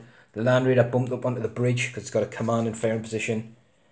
These guys all stayed. The Dreadnoughts moved up. It's got a line of sight now onto those plague drones. Trying to get as close to these characters as I could, but obviously this zombie here, this Poxhawk, is just closer than all these 3 characters. So, you know, they might be dead soon enough in the combat phase, but it stopped them getting some cheeky shots in. So go straight into the shooting phase. Do you want to start with the big guns or the little guns? With the Dreadnought, because we know he's shooting it. Yeah, so he's going to be a -1 to hit, so his melt I'll be hitting on a 4. But his heavy flame has D6 auto hits. Yes, -1 because of the... Yeah, the miasma of pestilence on right, it. so we'll do the D6 for the heavy flame first. Yeah. 4. Nice. And he's a wound on 5s. Oh, look at that. Yeah, so -1, so we're looking for 4 ups. So we've took away there. We've got your Revolt and your Resilient. No wounds off the heavy flamer. And then not going. No. But he can re-roll because he's within. Oh no. He may just be out. 6 inches. May just be out. Yeah, shame, couple of inches, 1.5 out there, Seth, but he wanted to be close up here anyway. So like you say, he's got 2 wounds left. This turn's about doing something, being somebody. Right. Well, I think I'm gonna shoot 1, 2, 3, 4 bolt guns into the... Yeah, they're not on the top yet, you can see them. Yeah, they're underneath. And I think what I need to do is I need to take out... And I need to shoot them with this squad as well. So... You're talking about the zombies? So it's just where I'm going to shoot the heavies. Right. We'll let him have a think. We'll come back after he's done the small arms and pick where he's going to do the heavies. So these guys have opened up and killed 3 zombies. The multi-melter was going under the chassis, which you can see, into the Rhino. It's hit and wounded, and it's got... It is half range. It's in half range, yes. It's 2 to 6 bit the highest. Oh, it's gone. It's definitely gone. Does it blow? Oh, it blows! Oh. Right, so said Rhino is going to blow up. These are going to take a hit. He's going to take a hit. Demon Prince will take a hit. And your Rhino will take a hit. So... we'll roll, and I wasn't using my last command point on that, I don't think. I think I'm going to need it for something else later. So D3 on the Rhino for 3. You don't know. I think He's on 9, yeah. so he's down to... Actually, roll a dice because he can self-repair. 6. So he's down to 7. He's down to 7. Yeah. Because you get one back with self-repair, aye. and then he's healed up. And that's so. the 3. Yeah, so you can roll for D3 on the Daemon Prince. I'll make it roll, yeah. Oh, yeah, you roll. No! Hold on. So this is a mortal wound, so it's a 5 up ignore. Nope, so he's took his first wound. Right. D3 on the crawler unit. So one of them's took a wound, and D3 on the Lord of Contagion. 3, which we forgot to charge for, but that's me bad. So he's dropped 2 wounds. So we'll mark these up as wounded, and then we'll let you come back. You've got the second squad that's under there, that's still having a shot. I've still got Stormbolter as well. Yeah. I'll put the Stormbolter into the...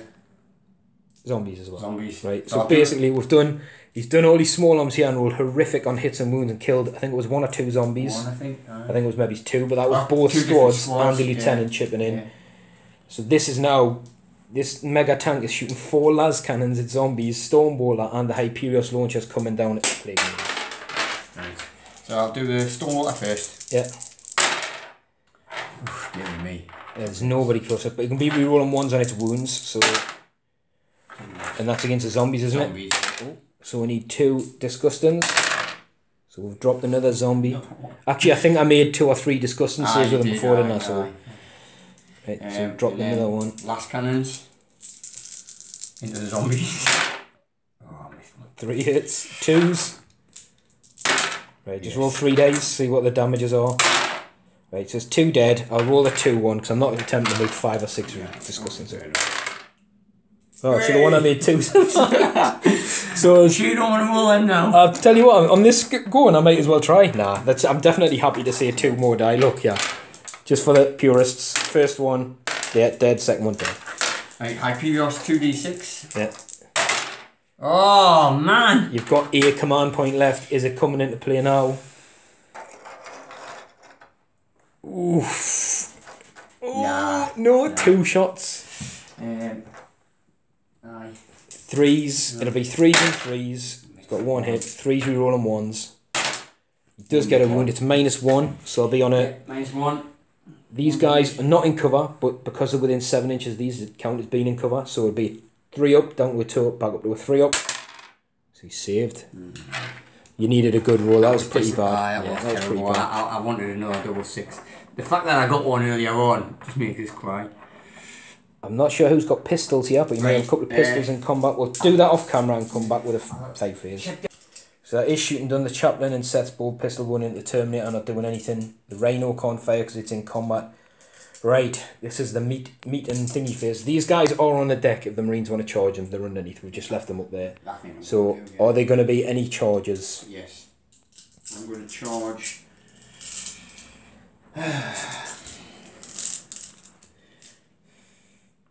Does he have to charge the closest? No, you charge anyone you want, as long as they're within 12. You could declare charges against even these if you want, and get some Overwatch. But No. I'm going to declare a charge against both of these. Yeah, the zombies as well. They've got no Overwatch and they're in combat, so they're not going to hinder you. Yeah, because you'll end up within 1. Yeah. Then it means you can help out. Yeah. So I don't think you can fail it unless you literally roll a snake eyes. Yeah, so he's definitely in. I'm not going to have enough Overwatch to kill him. Actually, I might, because he's got crack grenades. He's only got 2. Then he's got 2 wounds. So I'll tell you what, let's roll this on camera. Here comes a crack grenade. Nah, missed. I'm pretty sure the Lord of Contagion doesn't get any weapons. You might get like blade grenades or something like that. It's a charge. So both Marine squads into the zombies. There's no Overwatch coming. It looks like about 4 inches, 3 inches for the back. And do you know what? Like 3 and 4. I'm going to send the lieutenant in as well. Yeah, well you might want to do it one at a time because space is going to be limited. So they're in with a 4 in the back squad. They're definitely in with a 10. And then I would wait. Move them in and wait and see what space you've got. Right, so they all made it in. The lieutenant did join in the end. It didn't roll on damage because it was a big mess. So charges are made in everywhere, so no one's got any points to interrupt. Nope. So it's going to be your charging units first. You want to do both of them units together and see if there's any zombies left alive? I literally can't interrupt you, so it makes no difference. Because down here is going to have to actually, hang on, hold it. This guy is within 7 inches. So this guy basically counteracts any charge manoeuvres. Any units that go within 7 to declare. I'll read it properly from the book because it's important. It's because he smells really bad. Right. We'll read it. So basically, yeah, it's from the revolting stench. So basically, enemy units that charge his turn that are within 7 of the model, basically, he smells so bad that the unit don't get to fight first. And if they've got ability that makes them fight first, they also lose that. So technically, it's just classes them being in combat. So the Dreadnought, if we're going to do it properly, the Dreadnought will have to go first, basically, and then work our way around. Just get me Dreadnought page. So the Dreadnought is going to go first with these vicious attacks. He's got both these characters. He wanted to pile into both. So are you going against the Lord of Contagion or the Medic? Attacking. So he's going all into this Lord of Contagion. He's going to try and silence one of the commanders. It is 3 to hit when I get the reroll. Yeah. I get the reroll then. Nice, 3 hits. I am T5, so you'll be through. I think it's 2s to wound because he charged. Blood Talons +4, so it's strength 10, but I charged. So yeah, 2s to wound. And I get a reroll. Which I need. 3 wounds. Right, got his Terminator Cataphracti, so we're looking for 4 up in runs. Oh, he's tanked 2 of them, so that's 3 damage. 3 damage, yeah. And he's got his Disgustingly Resilient, so on 5 ups he'll ignore them, and I can reroll 1 for the medic. So he's took 2 wounds, so he's down to 4 wounds. So now, because none of these count as charging, it's your turn to nominate a unit. I'm going to nominate Seth. Against the last of the Terminators. Right. Oh, I need a whiff here. Hitting on 2s, re-rolling. Oh wait, hitting on 3s, re-rolling, and 6s count as an extra attack. So you're on 3s, are you sure? Yeah. It was 3s earlier on. Yes, I'm sure it's 3s. He's not. Yeah, Scott's talking khaki, hits on 3s. I am talking total. I'll happily make 3s if you want. So he's hit everything. He could re-roll anyway for himself. Yeah, he's got 5 hits again. And 3s to wound because he wasn't charged his turn. Yep. Was it strength 8 or something though, isn't it? Yeah, so it's 3s to wound. 3 wounds come through. Yep. Need 3. It's -2 or 3, isn't it? So 3, 4 up. Oh, he's made them all again. Oh. You know what? I'm going to nominate him to fight back because if I don't, of course he will. These dudes are going to fight. So he's got 2d3 attacks. Who do I go against? Oh, I'm going to go against the Chaplain. I'm trying to play attack. You've already attacked with Seth and the chances are... Actually, yeah. I'm going to go against... Yeah, the Chaplain. So we've got 3 attacks. Looking for 3s. 3 hits this time. He's got 2 wounds so far, but it is a plague weapon. He's got 2 wounds, and it's -2, so he's on his 4 up in run, which he passed all 3 last time. So he's taken 2 wounds. He doesn't have the Death Company thing, so... Nah. See, I was debating the Death Company, but I had a feeling I'd only get 1 or 2. And... I've got the chain swords. Scott's nominating the Death Company guys now, so we'll be hitting on 3s, re-rolling. He's having a think. Yeah, I'm having a think now. Yeah, so... Yep. So 3 hits. It's these 2, isn't it? That's just on the chainsaw guy, yeah. And he didn't charge his turn, so just 1 wound. So 1 Disgustingly Resilient. Nope, so we've lost the zombie. Right. We'll take this guy off. The Thunderhammer chap. Yeah. He's going to attack the Terminator. Yeah. Oh, 2 hits. 3s. 1 wound. 4 up. Oh, he's busted. He's busted. Oh. Right, my turn nominate. I'm going to take the zombies, which I forgot about down there. There's how many of them? 3, 5. I'm going to put all the attacks into the lieutenant.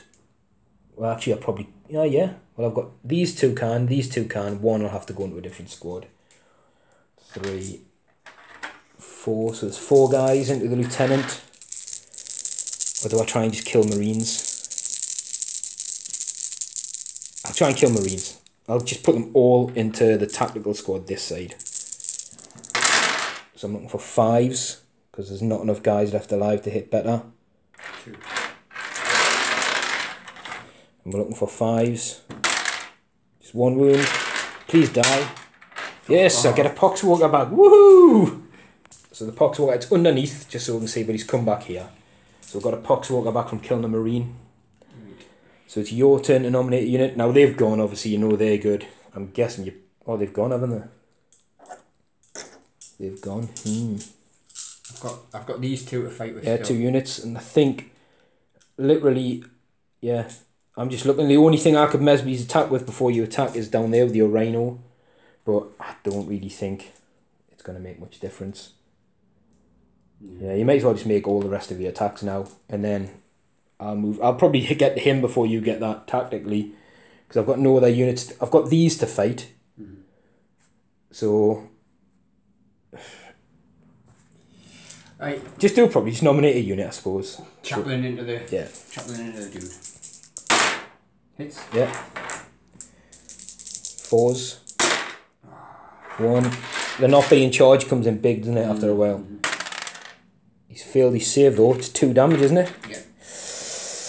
You know what? Do I use my command point to keep him in? I am. I'm going to use my command point on his save. So it's 3 up. Saved, and I'm out of command points. So it's me to nominate. So I'm going to nominate the zombie unit, and they're going to attack these guys because they're the only ones that can attack. So I'm going to pile in with him and pile in with him. And I'm going to leave that one where he is against the Dreadnought. So we're going to have 1, 2, 3, 4, 5 zombies. Right, it's 5 zombies hitting on 5s. I've just said zombies don't do anything. I've missed twice. I need that again though. I'm not for 5s because I'm only strength 3. So that's 4 wounds. That zombie is obviously going to attack the Dreadnought because I've left it there to take out your Dreadnought. 4 saves. So 4 throws. If you fail these, I'll get some zombies back. Yeah, nah. There's 2 failed because there's no mains, but you've got your 6 ups. Here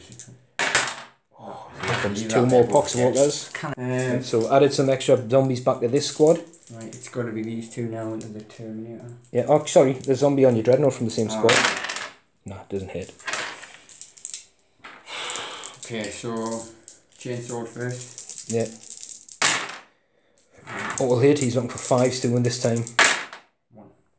Looking for 2 up. Oh, he's passed it. Then the power sword. This could be the one. You get to reroll that. You do, yeah. He's got his hits. He's looking for 5s. 1. Oh, he's got 1.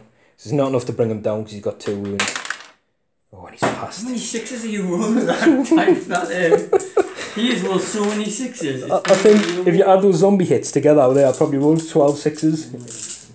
Right, I think it's me to nominate, isn't it? So I'd probably go Daemon Prince. You know, if you're playing it properly, because then your Rhino's not going to get any attacks. Oh. Well, only if you break it. I should break it, he says. See how many 6s I get here. Oh my god, man! Right, so that's 4 death to the false emperors.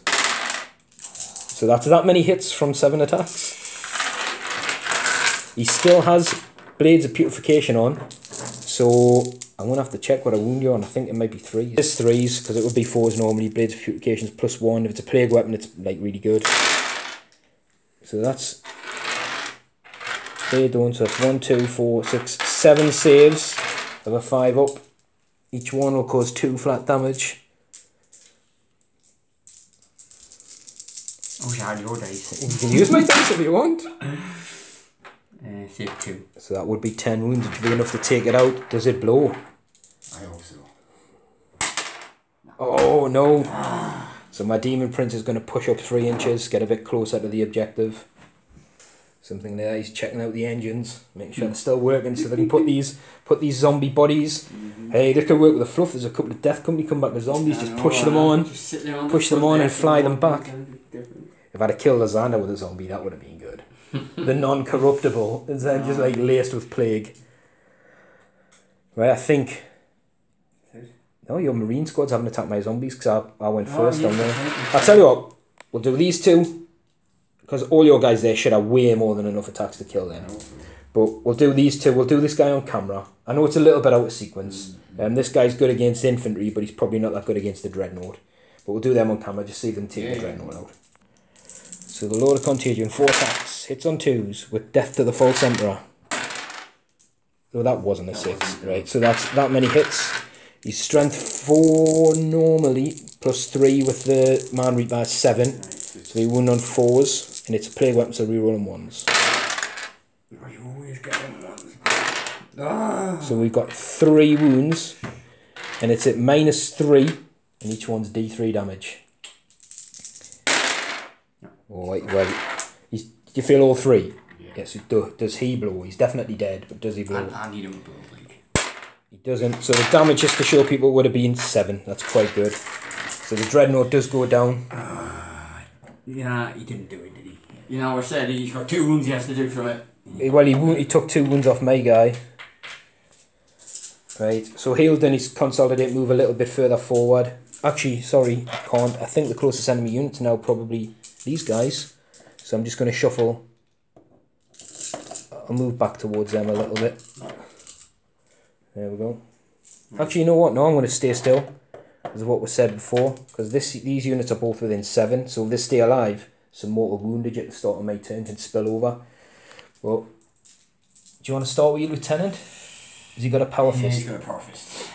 The weight of numbers there, there's like 9 marines and 2 sergeants.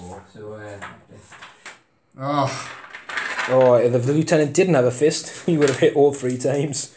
Right, lots of dice from the other guys. You're 6 of them. Right. So we've got these are the rest of the marines, the sergeants and everything. So we're looking for 3s. My dice get 6 of them, I'll be happy. Oh, there. Oh, that's terrible. That was a terrible roll. But you are wounding on 3s, and you can reroll 1s, because the lieutenant's here. It's not enough, is it? Might be. That's pretty good. Yes, that could be enough. 7, how many's left alive? 6. 4, 5, 6. Is that one? 7, that's my 6 of that one. That's one. We need to make a few of these to stay alive. Made 1. I said there was 6 left. Let's just double check to make sure there is. I think there is, yeah. Because that was the guy that come back 6. So make sure. So that's the squad gone. That's good work. So the Marines can pile in 3. Yeah. So I think that's everybody done. We've done pile-ins, consolidations and all that kind of stuff. The Marine squad have edged closer. They didn't want to get within range of this guy to give him free attacks, basically. So we're going to go into Death Guard turn 4.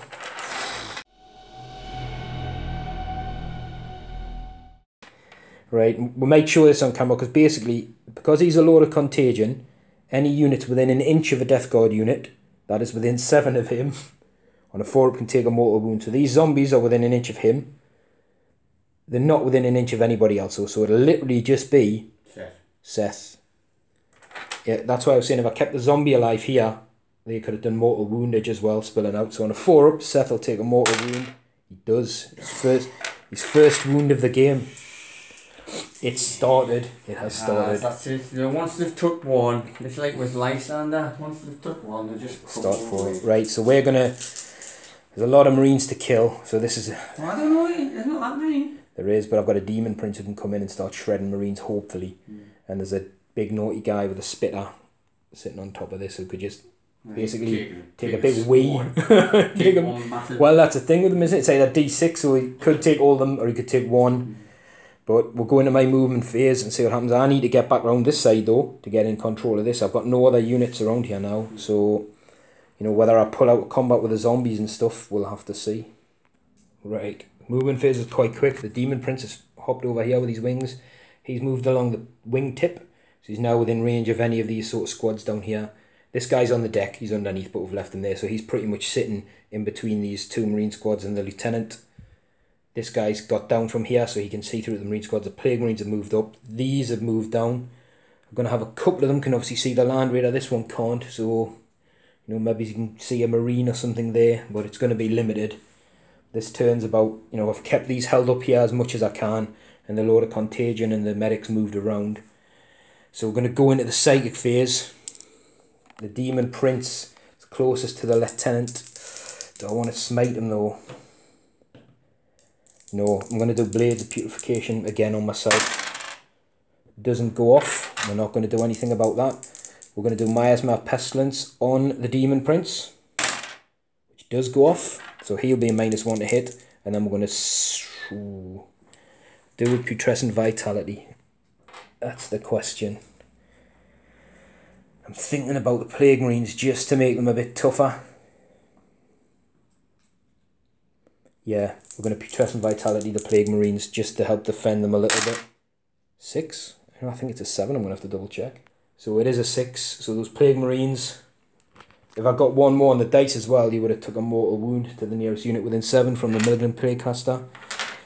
But that's a psychic phase done, I'm okay with that, I'm pretty happy. We're going to go into the shooting phase. We're going to probably start down here and do some rapid fire with the Plague Marines.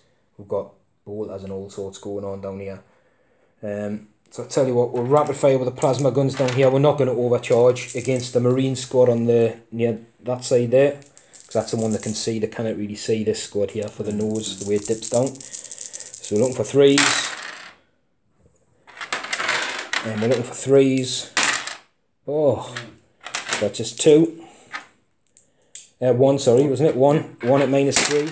Oh. Nope, and then we've got 2 bolter guys. Got 3 hits.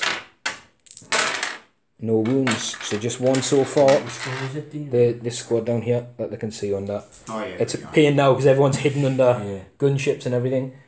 We're going to throw a crack grenade with the Plaguecaster. So he's hit. He wound on a 3. He does wound, so another save of a 4 up on the Marine squad. Oh. It's a failed save. Right, I don't like flies now. Like. Plague Surgeon against the squad closest to him. Throwing a crack grenade. Hits and wounds, so another 4 up save. So another one, just from down here. I'm running out of gun though. Right. I'm running out of bodies. You're running out of bodies, I know, that's the thing. So these 3 are going to do...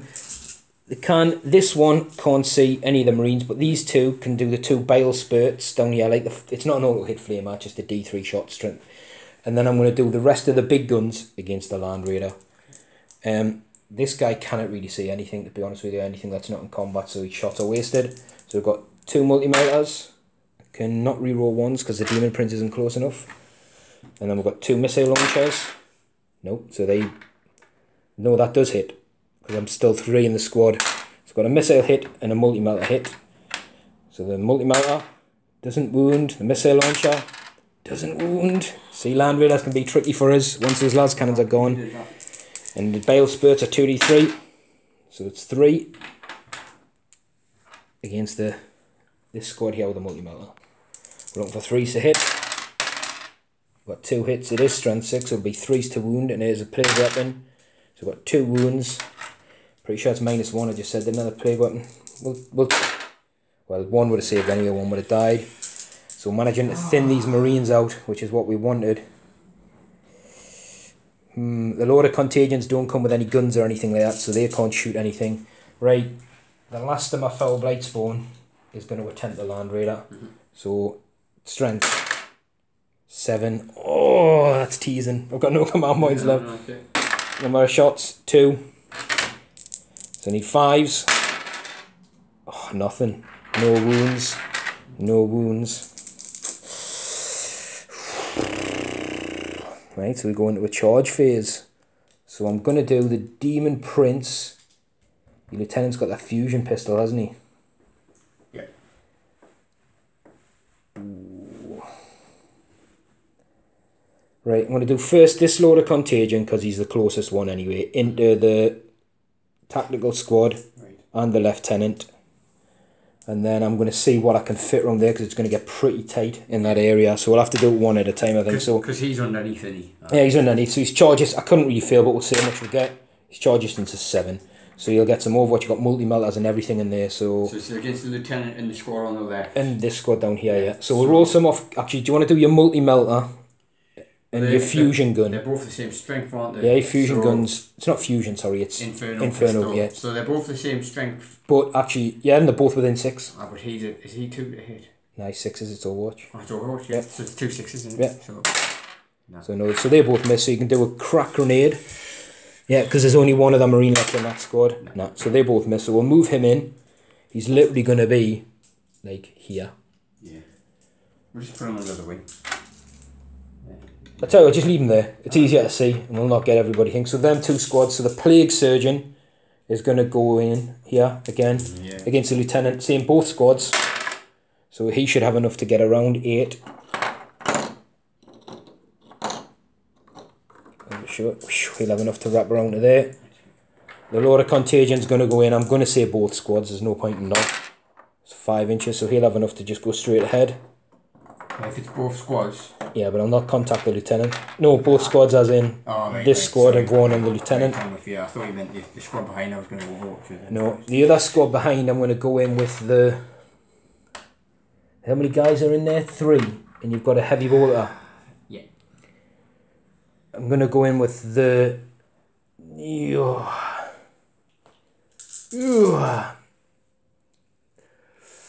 The plague caster. Who's just this side. This one? No. This guy down here. So he's going to run underneath and through. Looks like there's some legs there. Looks about 4 inches. But you can do crack grenade, heavy bolter and bolter, I suppose. So there's a good chance you may get some hits. Yeah, I won't. Overwatch, I hate it. Well, it's free shooting. It's good when you've got someone who can help you reroll and that. But. True. Right, so heavy bolter. One hit. And then... Force to wound. No. And then crack grenade. No. And then a bolter, I think, yeah. No. Does he make it in? 6? Yeah, he makes it in. So he'll be... It's hard to see on the here. I don't think he's flames. Oh, no. Look at his staffs stopping him. So he's under there. We know he's in. The Plague Marines are going to go in as well. Against the same squad. 6 inches. We'll have to measure it. It should be enough for this guy, I think, to get... You can just see the base there. But we'll measure that one. And the Daemon Prince is going to go in against the Lieutenant and this squad. I was tempted to go against the Land Raider, but I just think if everybody's dead, it doesn't matter. I've got a much better chance of winning the game, because that's still a good weapon. If you all of a sudden start rolling good with that. Yeah, but you know, the thing is, if them squads are gone, genuinely speaking, who's going to get there? Well, there's these guys, which is why I'm trying to hold them up as long as I can. They've been there 6 turns and can't kill that Terminator. Exactly. So, charging units go first. I think the Daemon Prince is going to put all his attacks into the Lieutenant, because I should have enough other attacks to kill everybody else, I think. So, we've got 7 attacks. He rerolls 1s. He basically doesn't miss. Death to the False Emperor. Yeah, he's got 9 hits with 7 attacks. Be wounding on 3. He's got didn't do Putrescent Vitality, is that right? He didn't, yeah, it was... He used blades. That's right. No, I didn't. He didn't cast it. Didn't cast it. Because he's on a -1 hit. My asthma worked near on, but his he didn't. So he had 3s to wound. That's not a very good wound roll. That's only 4 wounds at minus, because it's not a plague weapon, at -2. 2 damage each. So he'll be on a 5 up. No invulns on lieutenants. I think they should have one. He's dropped 2, which is 4 wounds, which is enough to tear him out the sky, out the ground, stop him from hiding. 2 seconds. I'm going to check that there on a thing again. I'm just trying to use it. 2 come out, you're out. Oh, got no. I've got 1 left. Oh, have you still got 1? Well, you could. It's 1. If you made 1 of those armor saves, you're alive then. You failed 2, didn't you? Oh, you mean if I... Did you fail 2 saves? Yeah. If you make a 5 up, you would still be alive. No, but no. I've got that many attacks, I think. I'm not wasting it. Right, so he's off. So next I'll go into the dude there, the Plague Surgeon. So the Plague Surgeon has 3 attacks. He hits on a 3, and he's normally strength 4 with a Bale Sword. But because you're Astartes on foot, or if you're a bike, I add 1 to the hit roll and wound roll. So looking for 2s. So he's got 2 hits. He can reroll 1s because there's a Daemon Prince nearby. So they all hit. And I would be wounded on 4s normally, but it's going to go down to 3s. So we've got 2 wounds. He could have rerolled 1. Actually, his Plague Sword reroll all failed. Hang on. Yep, so that's 2 wounds at -3 because it's basically a power sword. No. So that's the 2 dudes here. Yeah. I think gone. So he'll move towards the closest unit, which is going to be there. This guy who did fight can now move 3 inches. So I'm just going to move here to stop you getting close to it, I think. And then we've got all the Plague Marines and the guys down here to go. So we'll go for the Plague Caster first. He's got 3 hits. He's got 3 wounds because of his staff. I think it's -1, but it's 3 damage. Oh my god. Okay. They're all gone. Right, everyone there is going to push forward, and we're going to nominate a unit. We're going to nominate the Terminator to fight next. Right. I want it. 2d3 down here. This time I'm going against the Death Company Marines. Actually, do I? Because I could kill Seth. I could kill him. I think, to be honest, it's game over. They've absolutely hounded that thingy. So let's go for the head of the beast. Actually, no, because the zombies can only get him. Let's go for the Marines, the Death Company Marines. So we've got 5 attacks. For 3s.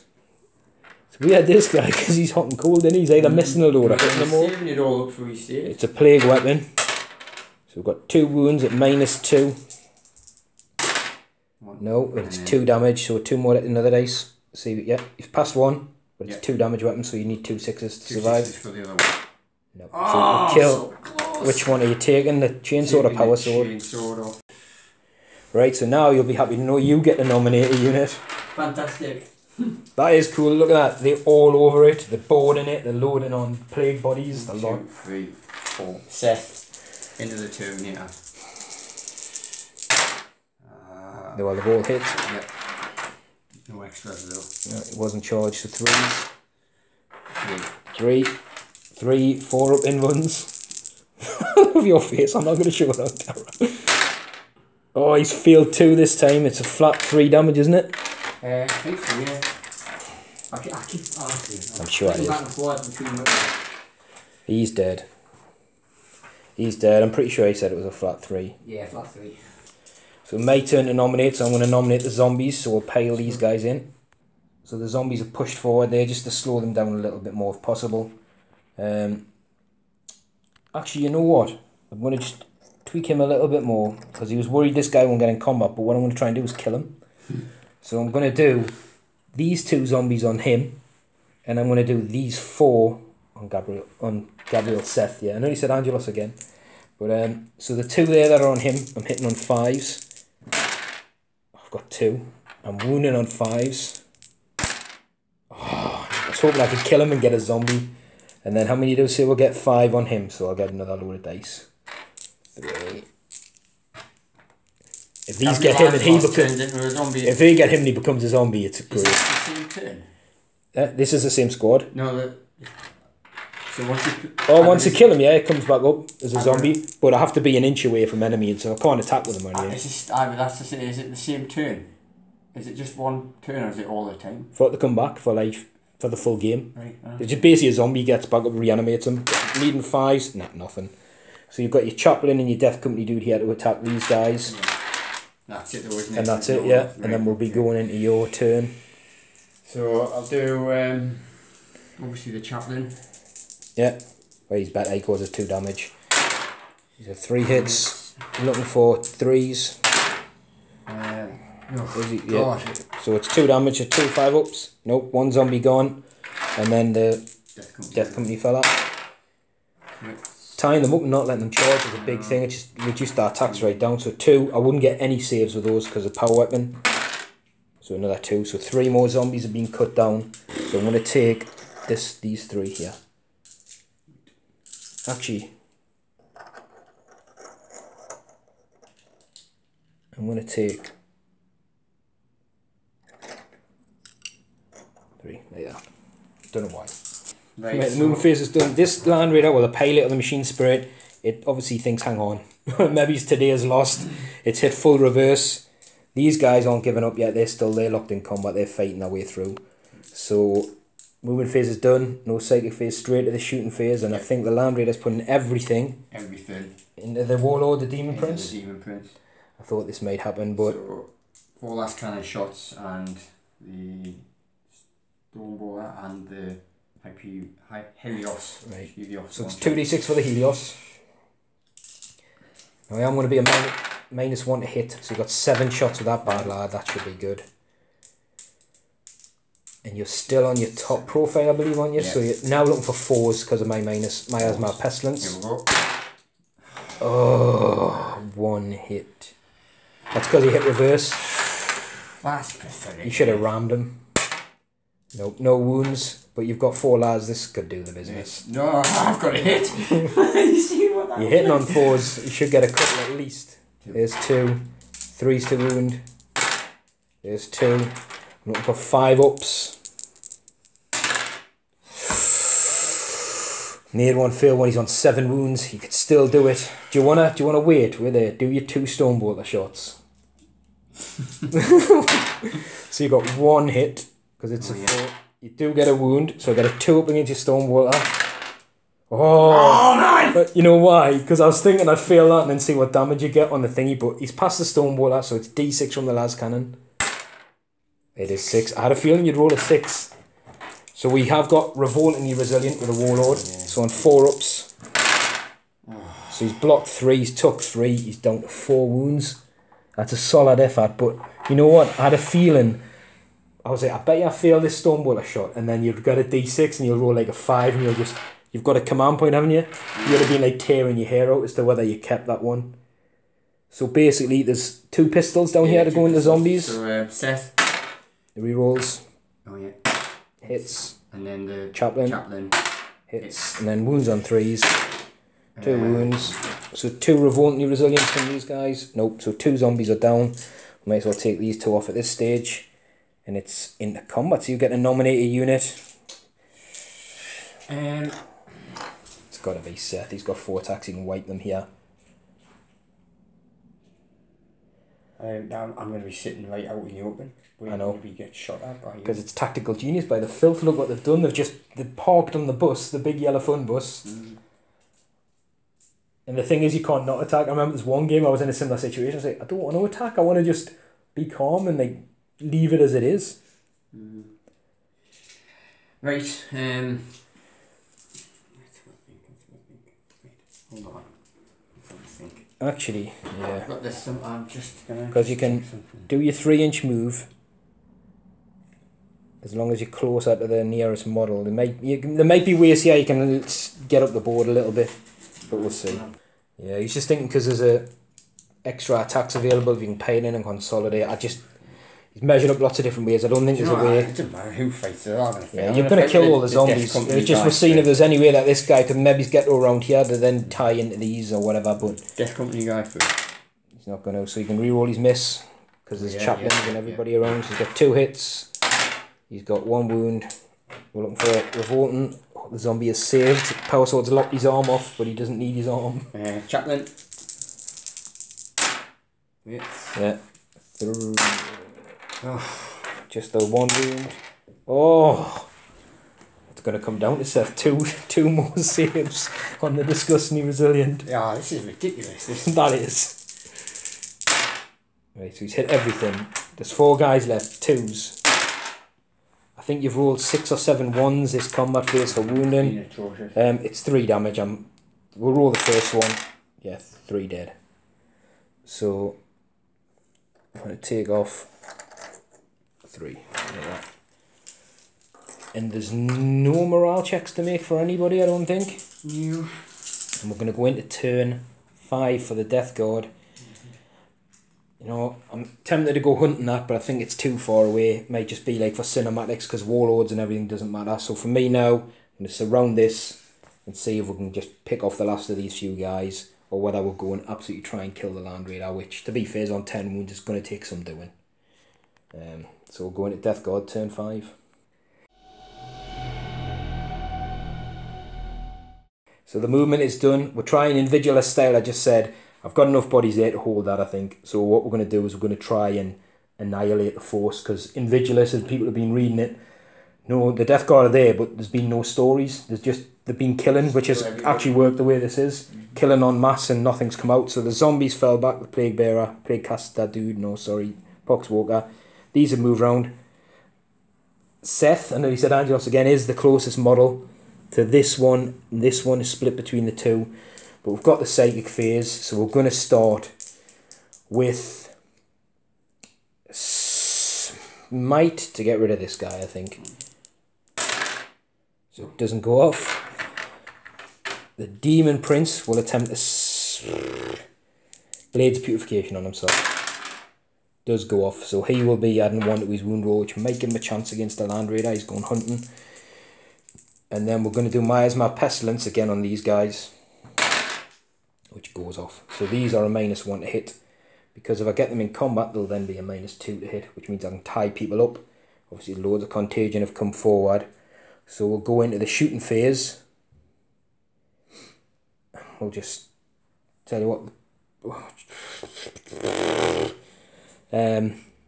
Bolter shot from this guy down here, because I don't think I'm in crack grenade range, from the plague surgeon. So he's hit. He doesn't wound. Same again with the plague caster. Missed. Trying to just kill him with bolter, so then I can just ease it up and say, well, actually all these are in range. So I'll tell you what, these two, we'll put all our guns into him. This back one, we'll put its guns into him, because that's about all it can do. Or they'll go and try and take a couple of shots off the Land Raider. Actually, all three of them will put their missile launchers into the Land Raider. He'll multi-melt and spurt him, and these two will multi-melt and spurt him.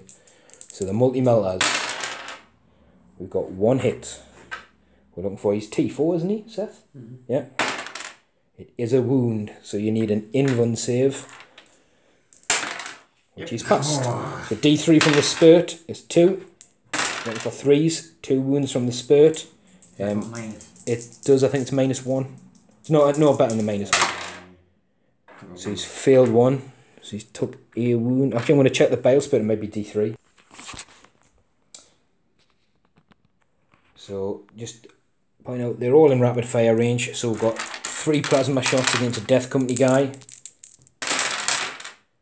Got 3 hits. 2 wounds. He's got 2 6-ups. And 2 6-ups. Oh, he's eventually falls. So the bolter shots are wasted. So just a quick review. Obviously, these guys down here, he made some feel no pain saves. Did great. We put multi-melter in and took a wound. There was the bale spurt, wasn't it? Yeah. The multi-melters didn't do anything. No. Didn't do anything. Fluffed it up. Up there, the missile launcher has 2 solid hits. 2 outfield armor saves, knocking it down to 3 wounds, causing 7 damage. That's all the shots I've got going on. So what we're going to do is the charge phase. These guys are going into both units to just tie you up down here, just in case by any miracle there was a shenanigans. And the Daemon Prince is going to go for it. So we'll roll down here. They're definitely in. The Daemon Prince 6 inches is enough, I think. But there's a lot of Overwatch to eat up. Yeah. Right, I'll tell you what. Let's roll to see if your las cannons hit. I want to do me Hyperios. How many shots you get with the Hyperios? Go on then. 7. That's good. I've only got 4 wounds. 4 hits. Wounds on 4s. 2. So it's -1, isn't it? So I'm on 3 ups. He's failed 1. 4 up for his revolting. So he's dropped a wound. He's down to 3. But I've got a... You've got 4 las cannons coming in though. I've got 4 stonebolter shots. Oh, you're going las cannons last there? Yeah. So they all miss. So 4 las. I had to get rid of them. Shit, you. Oh, right. Daemon Prince has made it in. No, last command point. Oh, on the last cannon. Oh, I thought that was going to be it as well. That's it. The Daemon Prince is in. Over. Well, you're still a hard game over target. ages ago, but you know. Still a hard target for a Daemon Prince to kill. I'll be honest with you. It's the strength thing. I need the. I think now I normally wound you on 5s. Now it's 4s. So there's still a good chance. Down here there's a crack grenade which cannot kill anybody. So we'll move these in and come back. Actually, just roll to see if you hit. We've got 2 crack grenades. They can reroll as well. Yeah. So we've got a crack grenade to hit. That's 6. Definitely a wound on a 6. That's no save. So it's D3 damage. 1. And he's revoltingly resilient.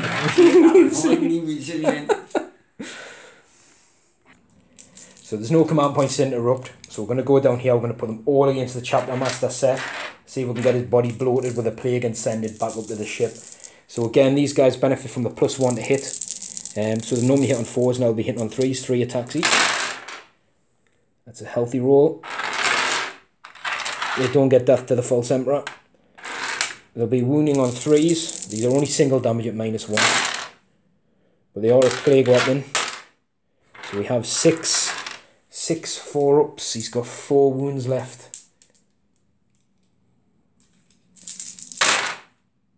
He's got a wound left. He drops down to a wound. Now, the important thing to remember with these is they have Miasma of Pestilence on also, so it's going to be tricky, in theory, to hit them back. So next, the Daemon Prince, CasuMarzu, 7 attacks. Oh my god. Death to the False Emperor.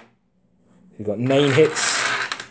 Normally strength 7 would be wound on 5s. Blades of Putrefaction makes his wounding on 4s. Not great. 4 go through at -2. It's good because you only got 3 wounds. I needed 3 or 4 to go through. Oh, did you feel them all? Does he blow up? He could take us with him. He doesn't. He doesn't. CasuMarzu will come back this way, and the chaplain and Seth get to fight. Now he is surrounded, but he gets 4 attacks anyway, doesn't he? So he's not off. That swing can hit every model within an inch. No, I haven't got that. Have you not got that anymore? No. Alright, I thought. No, they've replaced it with the 6s. Oh, well, that's probably better. So against the crawler unit, he's looking for. He's missed twice because it's minus. You get to reroll the 1, but not the 3, because the 3 would be a hit. No, 2 would be a hit. Yeah, I know. But you're at -2 to hit them in combat. They're a -1 to hit in combat, and a -1 because of miasma. Yeah. So that would make 4 to hit. So I can reroll the 3. No, because you do modifiers after. Rerolls after modifiers. No, rerolls before modifiers, isn't it? So put the so you got a 6. So that's a hit. So basically, what I had So that, and a 1. So yeah, so a hit, and a miss. So you can reroll the miss, because that's a hit. Oh, right, so that's a natural. That's a natural hit. So this is why like that kind of stuff hurts better characters. So then 2 miss, but 2 go through. Yeah. Now they give us extra attacks. They do. So they've doubled up anyway. Yeah. So you got 4. And I think that's he's strength 8, isn't he? So that's definitely 4 wounds. -3 or something. So we're looking. It'll be 5 ups either way. So we'll save 2, and it's 3 damage. So we need 5 ups. So 2. So he's took 4 wounds off the back wounded one, knocking him down to 3. So you've got the chaplain to go. It's not enough. It's too. It's not enough. It isn't when you make the saves. Reroll. Oof. I think Marines should get Death to the Traitor. You know, like, so they get it on 6s against Chaos stuff. I think that would be good. There's a stratagem. There is, you can play for a point. But it's only 1 unit. It's not like consistently throughout the. Well, yeah. You know, like we were saying last time though, Marines, even though they got a point reduction, they're on the back foot, like. They need, I think it's 2 wounds because of the toughness, yeah. Just 1, 5 on. Oh yeah, you charged. Yeah. No, I was charged. Yeah. So his wounds on 3s, -1, isn't it? Yep. Or -2 for the -1. -1. So for 4s. Made 2. It's a flat 2 damage. Well, he's knocked this wounded one down to 1 wound, which isn't enough. But we're going to go into Marine turn 5 because he wants to kill these things. We'll move CasuMarzu back down towards his goal, and we'll come back with some attacks. I didn't want you to charge him. So yeah, movement phase is done. Shooting phase 2 pistol shots. 2 pistol shots, yeah. Let's see if we can get one of these guys with a pistol. Reroll. Get a reroll. Yeah, that's 2 hits. Wounds on 5s. Oh, 2 3-ups. Oh, if these blow up though, they cause a mortal wound as well. So the chaplain's on 2. You're gonna go with Seth on you. Nominate him first. Let's get his whirlwind of death. So this is why it hurts characters more. Are you still on the? Still on till the start of my next. Even if I wasn't, even if I didn't have the psychic power, you would miss with those. You'd hit, but my -1 naturally in combat would make them miss. It's really yeah. It's tough. I'm saying it's tougher for characters who hit on 2s because you get less to reroll. 6. I've still got 3 to go. Yeah. See what I mean though? If you're hitting on 3s or 4s, you get to reroll the 1s and 2s. If you're hitting on 2s, you can only ever reroll the 1s. That's 3 wounds though. 3 5-ups. Right, this time we'll fail 2. So I'll have to do these one at a time because he's only got 1 wound. So yes, he dies. And then the next hit on the next one takes another wound. So he'll be down to 8. He dies. Now, they do blow up, but you don't affect your own unit when you blow up. I don't think. Because it's not a different unit. But I'm going to check to see if it's his models or units. Okay. So this guy is going to blow. Whoa, where's my finger? Yeah.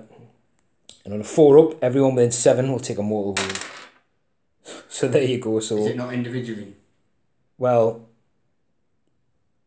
yeah, it's just a mortal wound. It's a single mortal wound. On each unit? Yeah, because I don't roll, it's not like D3. Right, so it's not like he gets it, then you roll and he gets it, and then you roll and he gets it. No, I think it's all units within 7. So yeah, so this guy's now gone. I'm going to take him off in a second. So this guy didn't, every unit within 7 takes a wound. So the chaplain's down to 1 wound. This lost a wound.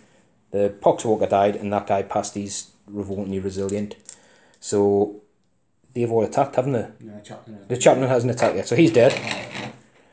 Which means my weapon skill and ballistic skill now isn't 3s, which is a big thing. But it's the last model on the table. Can he make a valiant stand? Yeah, I get reroll. What can I reroll? All of them. Because it's a 1 and a 2, and he hits on a 3. That's what I'm saying. It's weird. It's like it's hindering better fighters. Ooh, he's definitely angry. And they both go through, so we need to make 4. We don't make any, so he's down to 2. So he's literally nearly chopped 1 to pieces.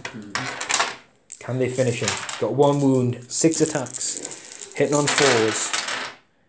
Got 2 hits, wound on 3s, 2 wounds. You need to make 2 4-ups, or he's gone. He's in. Oh, right. I think that's turn 5. So the player who went first.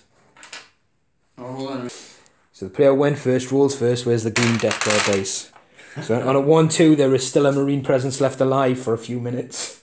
On anything more, the marines are going to be devoured.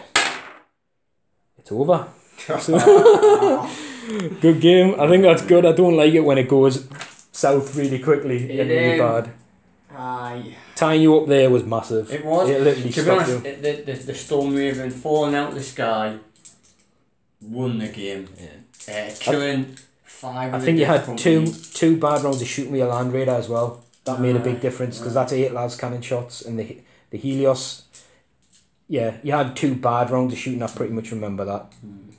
But that aside, it was definitely the Storm Raven, because had I got out of it, I'm over here instead of back here, and I'm attacking, and I'm, like there's 5 guys and a few Euros. There's 5 guys who wouldn't have died from the explosion, a few Euros Dreadnought who wouldn't have been sat there doing nothing. Well, an extra 5 Death Company would have killed off those thingies.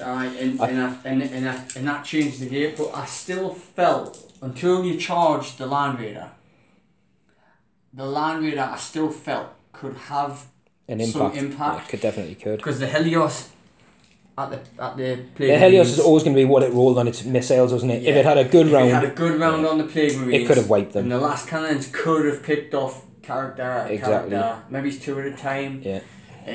As it is though, it's just once that happened, getting in the high wound models, so they can't, like literally with all of his attacks, you could maybe kill 1 if he rolls Maximus. But in combat, they're sleeper unit. These the -1 to hit them, especially when you're coming in. You think the things you need to hit them are like Power Fists, Thunderhammers, getting another -1 to your hit roll. And then if you're boosted with a Miasma Pestilence, -2. If you had a Thunderhammer, you're -3. Your Marines hitting on 6s. And all of a sudden, that's pretty... It's hard, you know what I mean? It's really hard to chew through, which is why these always tend to do well for me. Even if they get picked on, they've normally had so much heavy firepower put into them. That firepower then hasn't gone somewhere else. Exactly. I mean, stuff like, like I could have maybe had a Land Raider that's sitting there pumping out las cannon shots. But the thing is, when you play against these, for me, that's why I like taking them. It's such a headache, because now you know what they can do. Next game, you're like, do I ignore them or not? And to be honest, it was sort of like this beautiful feature in the middle was stopping a lot of our guns. And your big disadvantage, I'll be honest, was the rule. I didn't realise you had to come on within 6 of the edge turn 1. Because if your thing could have zoomed up first, you'd have been dropping here turn 2 rather than having to come here and wait. And then drop. You did drop turn 2 because you got blew out the sky, but you would have been where you wanted to be, rather than where I wanted. Where I've put you. And then, like I said, my shooting phase that turn went exceptionally well because I'd waited with the Terminators who failed anyway. They fluffed, but I'd waited with those in the intention that if you did blow up, I knew you'd be within charge range, and I'd purposely left like the Poxwalkers here, and the Terminators here, because one, you've got to get out where you were. You were going to have to get out that turn. You weren't going to wait another turn, so there was a screen to stop you getting there. And if all went well, which it did, it meant I could get to you and pin you even further back. literally keeping you here, and then your softer marine units, which were your normal attack squads, you know, once the psychic powers and these foul blight spawns and plasma guns, they were always going to be in trouble. Likewise with me, but that's why I said your Land Raider had a couple of whiff turns, because it didn't kill any Plague Marines with a Hyperios, and it should have done. Aye. And well, I think it rolled a double one. I think so, and it's las cannons. I rolled 2s to wound, and the las cannons you had 2 or 3 that didn't hit and wound, and then I think I passed. It did good against Terminators. I fluffed with their first saves, but then, as I said, with the Terminators that were down here, they were really bad for a couple of turns, but then they really showed what they could do when you just couldn't kill them. One guy, how many attacks from Seth, Chaplain, Death Company, and he kept passing 2 up, 4 up, 2 up.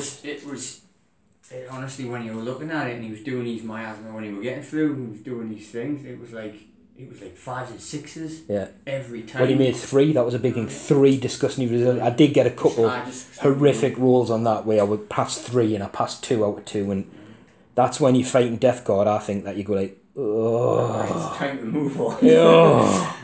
But for me, the Death Guard, I miss having my like Obliterators, Mauler Fiends. I miss that Chaos side of it because I love the sort of demon engine-y things. But the thing is, their own demon engines have their... These are good. They have their own, like you said, they've got their own characteristics. I've played with my Corn stuff with demon engines, so I've had, you know, the Phylars and the Mauler Fiends out there, and honestly, they're not that good. Nah. I mean, I find that they're just...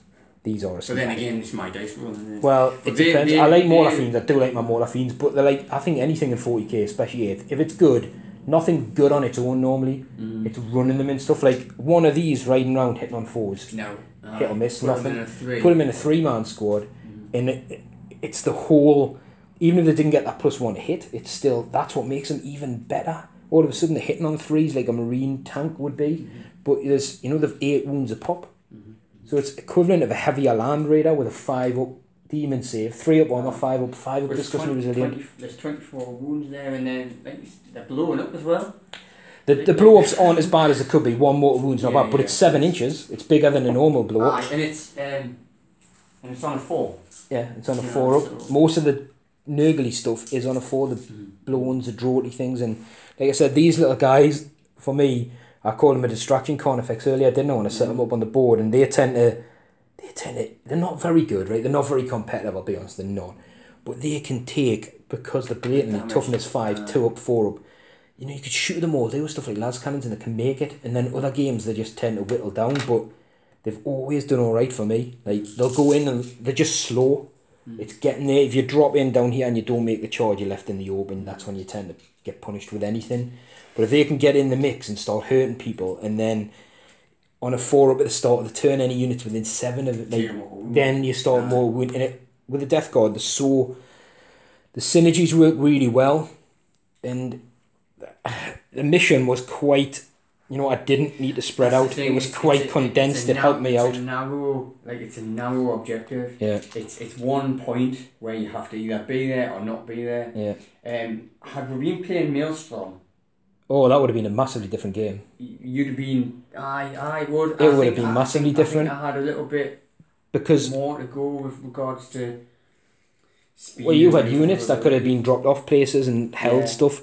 Tactical squads. Like I said, I don't want to be using Blightlord Terminators to sit on an objective over here when the rest of the game's happening over here, because they're just out the game.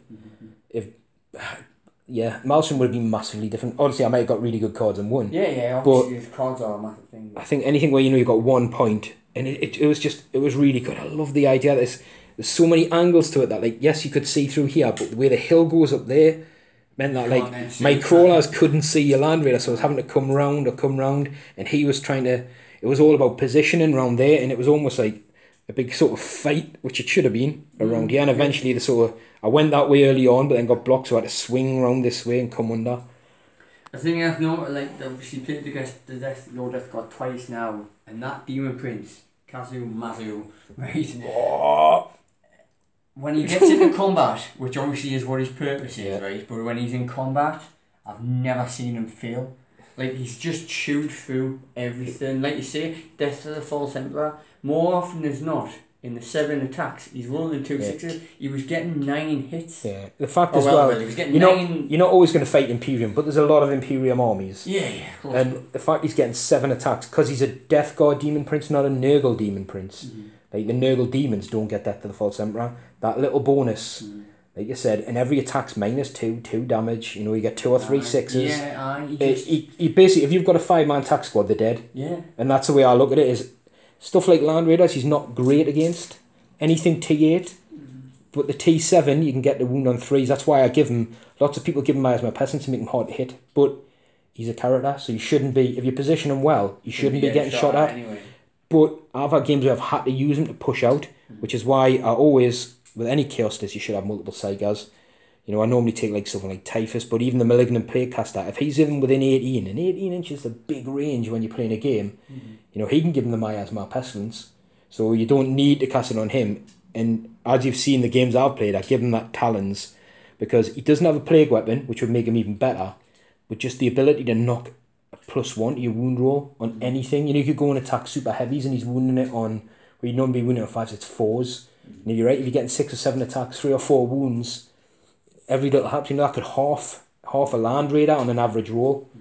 And it does, that's what he tends to do. He has had games where he's fluffed, and I've not seen him. it's normally not against Imperium. No, because then he's not getting death. It's normally against stuff like Tyranids, or if he's having to fight bigger, like other monstrous creatures. But there's games where he's actually torn them open. Like, there was one game, an early one on the channel, and he's fighting Tom's Tyranids, and I think he got charged, and I think he killed a Hive Tyrant and a Broodlord on the turn he was charged. Because one of them was slightly wounded in that split. That he did immense, like, honestly, like, the next game after that he didn't do as well. The thing is, when he has been charged by the stuff that I've managed to eventually charge him with in previous games, mainly, like Smash Captain, he's weathered the damage. Well, I think if anything could be a brilliant counter to hold up a Smash Captain, it's him. Because he's T6, I can give him a 2-up armour, which I do, because that makes him solid. And his Warlord trait is ignore wounds on a 4, if it's mortal on a 5. So basically every wound you get through, half of them I should save. So, which you said with your Smash Captain, all of a sudden he's going from putting 3 damage to 1.5 damage. And I'll save on 5s, normally with either Demon or an armour save. And if I save with a Subrating Plate, on a 4-up, you're getting a mortal wound back, which is going through your Smash Captain shield. So it's sort of like, he's a target your Smash Captain would have to take on, but he's a very dangerous target for your Smash. Exactly. So it's like, you know, if you don't do him, if you let him do his thing, he's going to cause you problems. But, you know, what do you tie him up with? Marines don't have a lot of, you know, Death Company charging him, could have done it, with a weight of attacks. But the chainsaws I'm still saving on 2s. Yeah, they could have done it, but it's more like power weapons would have been really good and effective, and you would have had millions of attacks. They would have been the unit for me I was terrified of, which is why when I said that popped, it was trying to leave units free to shoot at them, because when they got in, like I said, you whiffed, but you only had small numbers, and the Terminators were tanking it. If the Death Company get in and they charge, which you didn't get to do, would have given you the 4 attacks each, re-rolling all this stuff with them around, they would have just melted the units and worked their way up. But I got to get the charge on you, which is same when you play any army, isn't it? You try and count out what their good points are. It comes down to that pivotal moment in the game, and it was the Storm Raven, because it wasn't even the Storm Raven going down and losing its weapons. It was the bodies that didn't come out of it. Exactly. 5. Well, what's the points cost on 5 Death Company? It's got to be 100 and something points. 85 before you put the weapons on them. Well, the weapons were free on the 5 you took off, but you took the 17 points each, I think. But still, it's 85 points. Nearly, 85 points out the game that you're not going to use. It is big. That's a squad of zombies plus for me. So zombies aren't cheap. I don't rate zombies. They're only good for tanking up stuff. And like I said, it's at the start. You know, if I was taking zombies, I'd normally take Typhus to at least make them strength and toughness 4, so they're better. But they showed in this game, you know, what they are as tar pits. Well, when I was writing my list up, I had 22 points that I didn't know what. I'd already accounted for hunter killer missiles and all that, and I thought I'll take some servitors with the tech marine and the gun, like just to basically have a little screen, because there were 2 points originally, and I went back and I looked, and they're 5 points each now. They're not good. So as a screen, that costs you that. They're not as. I targeted, to be fair as well, like, because I'm a Marine player as well, I targeted the units that were important. I'm slow. Death Guard are slow. That Thunderfire cannon could have caused me real problems early on. And it meant my zombies, even though they were close, having a 2-inch move isn't funny. You know what I mean? Like, if it hit them with that strat and half my advance and half my charge, it would have took us, you know, you keep doing that every turn. And I've done the same. I'll hide it. If it's me, Thunderfire cannon goes right back there, back there. Here's one of the things as well. I deployed it here, thinking that I was hiding it. Yeah. But I wasn't actually hiding it at all.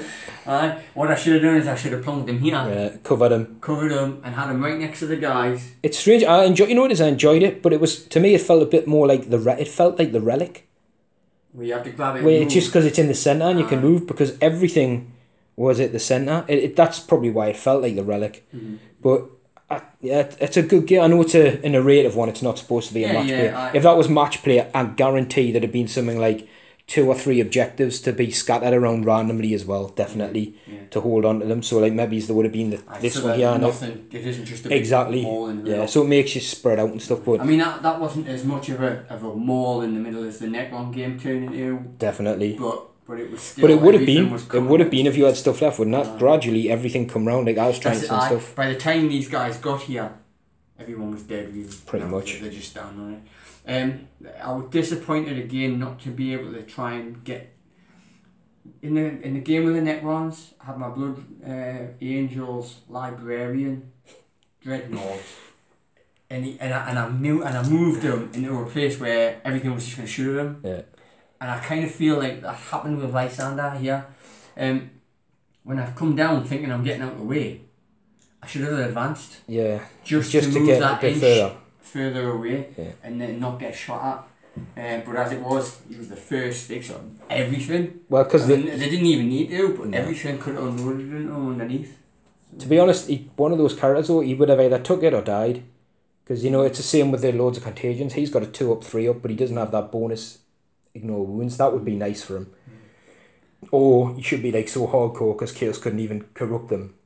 That he can like dispel or something like that, you know, like try and deny the witch once a turn or something. That would have been quite good. But like I said, you know, before I first come down, for me, if I'd had a librarian there, well, I don't think it would have made much difference. I don't think one would have made much difference. But saying that, if he'd stayed alive, there was no invuns really going on down here. Things like null zone for knocking out invuns on these could have come into play. Maybe the odd smite getting off would have made some difference, but not enough. But Death Guard, for me, that's why I like the Death Guard. They're so resilient. That smite's like... Well, you're still getting a save against it, whereas other armies don't. Exactly. So you're not as... You know, even stuff like I said, my own vehicle's blowing up and that, you're not that as bothered. Unless you're really low on wounds and it's dangerous. But they're off, you're like, I can maybe potentially save it anyway. So you'll take... The Death Guard can take the damage as they advance, which is fluffy. It's how they should be. They can take it. Whereas other armies, you know, you really have to be careful about what you push forward. Whereas these guys, sometimes it will actually... I'll push him up. You know, he's got 6 wounds. You know, a las cannon can hit him. A las cannon technically shouldn't kill him. You might need to hit him with 2-3 las cannons. That kind of stuff. But it was interesting. It's very good. Good to see this. Absolutely terrified if this comes into play on a game. Just because I don't know how I would deal with it. We'll have to do that though. Definitely have to. But I have to do. Well, my plan is to at one point get a massive scale game on, a massive game, which would take days and days to do probably. So with having kids and jobs and that, it's hard to organise. But because like you said, in a small game you can't put it in because it's half your army, and then you know, say in a 2,000 point game where it's over half your army, then everybody else has 2,000 points worth of las cannons, heavy guns, target it turn 1 and blow it out the sky. Yeah. But that's the way it would be. You know, if that come flying over and you've got a defensive line down here and you're the guard, you'd be like, right, get that out of the sky, shoot it out the sky. But it's great. It's great. I love using it for stuff like maybe, you know, done it where it just, you know, pales out and you've got your Marines piling out of it and coming to push forward. Or maybe even seen if it was different where if you'd have been on the offensive, because then I wouldn't have been coming at you and getting smites and would I have been sitting here defensively, and you know, like these might have been out of range. Your longer guns could have stood down here. And had I been the attacker with a Marine list, I think I would have had a lot of sniper scouts. Yeah. Like obviously, I mean, I'm talking about it mainly because of the train, but it's like you were saying about Eldar earlier on. If you can make use of the... Like, who's going to get up there to get you? It's going to take some doing, isn't it? And then, you know, the number of, like, 6s you roll for mortal wounds. again are good, but again, this is the army that then can shove them off a little bit easier. Yeah. But you're right, like things like that would have been good. Basically what I say, if I'd have been attacking completely different list altogether. Well, it just, like you said, yeah, it depends. Not so much from the flesh tearers, but from the fists. I think you'd have struggled again though, because like, if I knew I was defending that, I would play it a little bit differently, because you're only supposed to put one unit on according to the rulebook. Two. Yeah. But that's a bit unfair. We threw down Lysander and the Thunderfire. Mainly narratively so that it was all the Imperial Fists were on. As if they were boarded. Yeah. Or we could have let you been on board, we would have do it again and they could disembark. So you would have been, you know, you had to have a unit out, or 2 units out, but the other unit could have been embarked.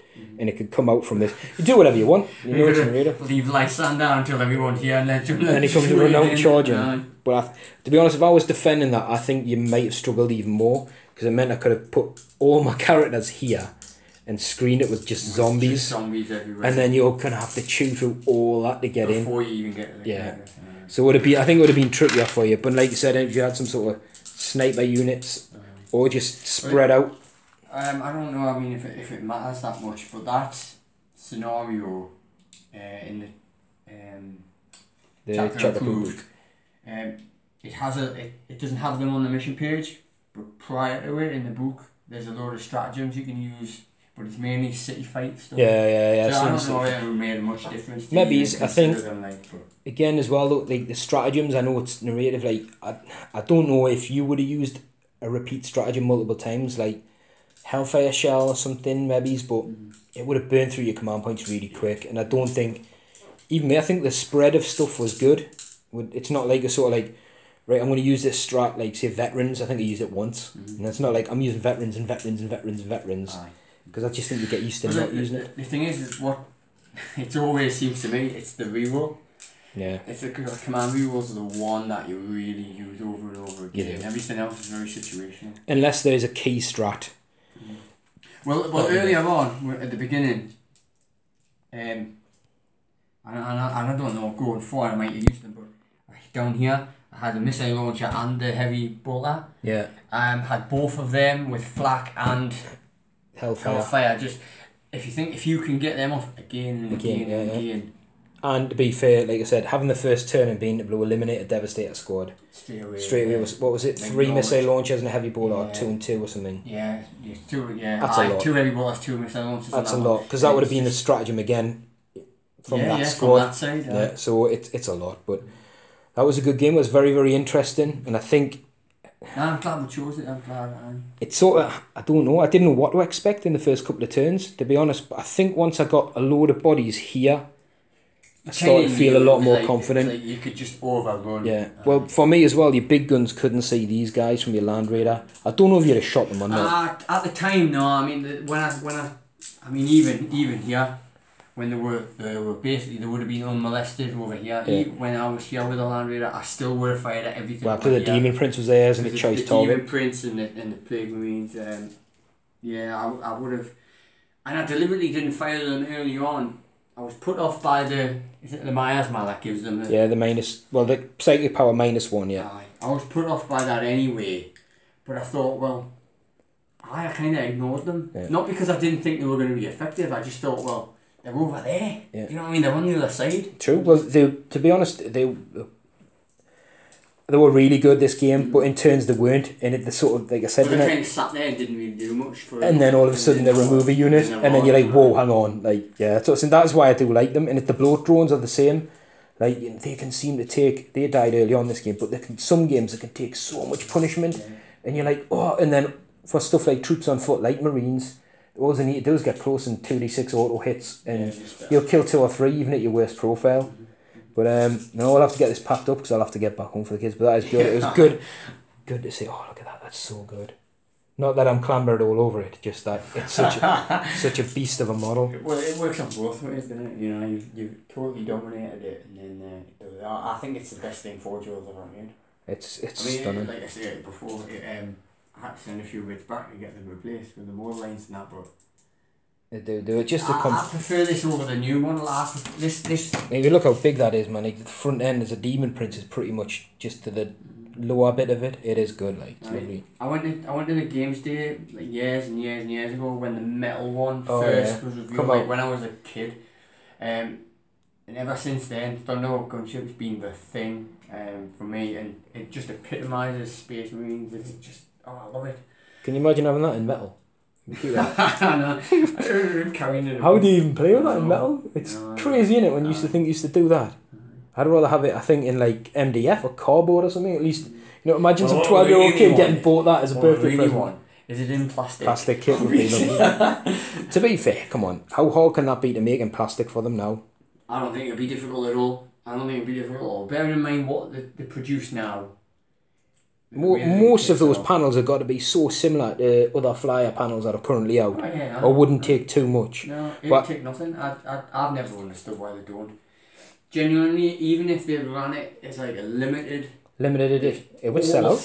It would sell out completely. Even players that have got one, you would buy another one. You've got one. Genuinely, right? I reckon it would be £120 plastic kit. Maybe I'd more. I'd probably go to Tracy and say, please, you know. You wouldn't. You'd just buy one. I'd get 3. Yeah. I would. I'd get 3. I'd get one for every chapter if that was the price. Like. That's the hobbyist side of it, though, isn't it? Like in terms of gaming, gaming one-ish if ever. I'd probably end up using it once every year when do Apocalypticon. Do a special. Do a special. But nah, yeah, just one for every chapter. Honestly, man. See, I'd be. I'll go the problem with the Chaos one as well is then would you get one for your Chaos one, like the Corn Berserkers? So you'd get 4, yeah? I get do you know what? Because you'd have to, because once you've done the other ones, you'd be like, you know what, I really want to come up. Need is a good word. Do you know what though? It's got that thing where I bought a couple of Stormhawk Interceptors, and I was going to use them for different chapters, but now I've got a few, I'm thinking, I could make a squadron here, you know. I love the little flyers as well. They're so cool looking. Look at this terrain. It's all. And you've all done this yourself, haven't you? Yeah. That's so. I mean, is that a Pegasus Games? It is. The bridge is Pegasus. Yeah. I only did it knowing that it was black 2 days ago. Was it? I knew because I knew we were coming in. I needed a few more extra bits. So you just dry brushed it up. I sprayed this and washed it and that. And yeah, pretty much most of this is just wash. And this is Nurgle, right? A Nurgle Land Raider, isn't it? No, it's just in that one. So basically, this works on 2 ways because. So does it work so you can put it together if you have to? You can put it there like if you wanted it spread out for 2 different bits, and then you can put it. So it's like that. You didn't tell me you didn't buy that as a new kit. No, I didn't. Right, I got what happened with that was I bought it off eBay for like £6. It was a Chaos one. Yeah. I took the Chaos spikes off the top, and when I took the spikes off the top, I looked at it. And the amount of work you would have to do again. I thought, you know what it is, I'll just smash it up. I love seeing like vehicles that made us cover. Then I always have like a horror thought that like, did somebody buy this as a new kit? Because it's a lot of money. I've got 2 rhinos to do in the same way. I love them. I love it when it looks like broken down, scattered, burnt out, and like big holes in the side, like melt a gun hole and stuff. That look really cool.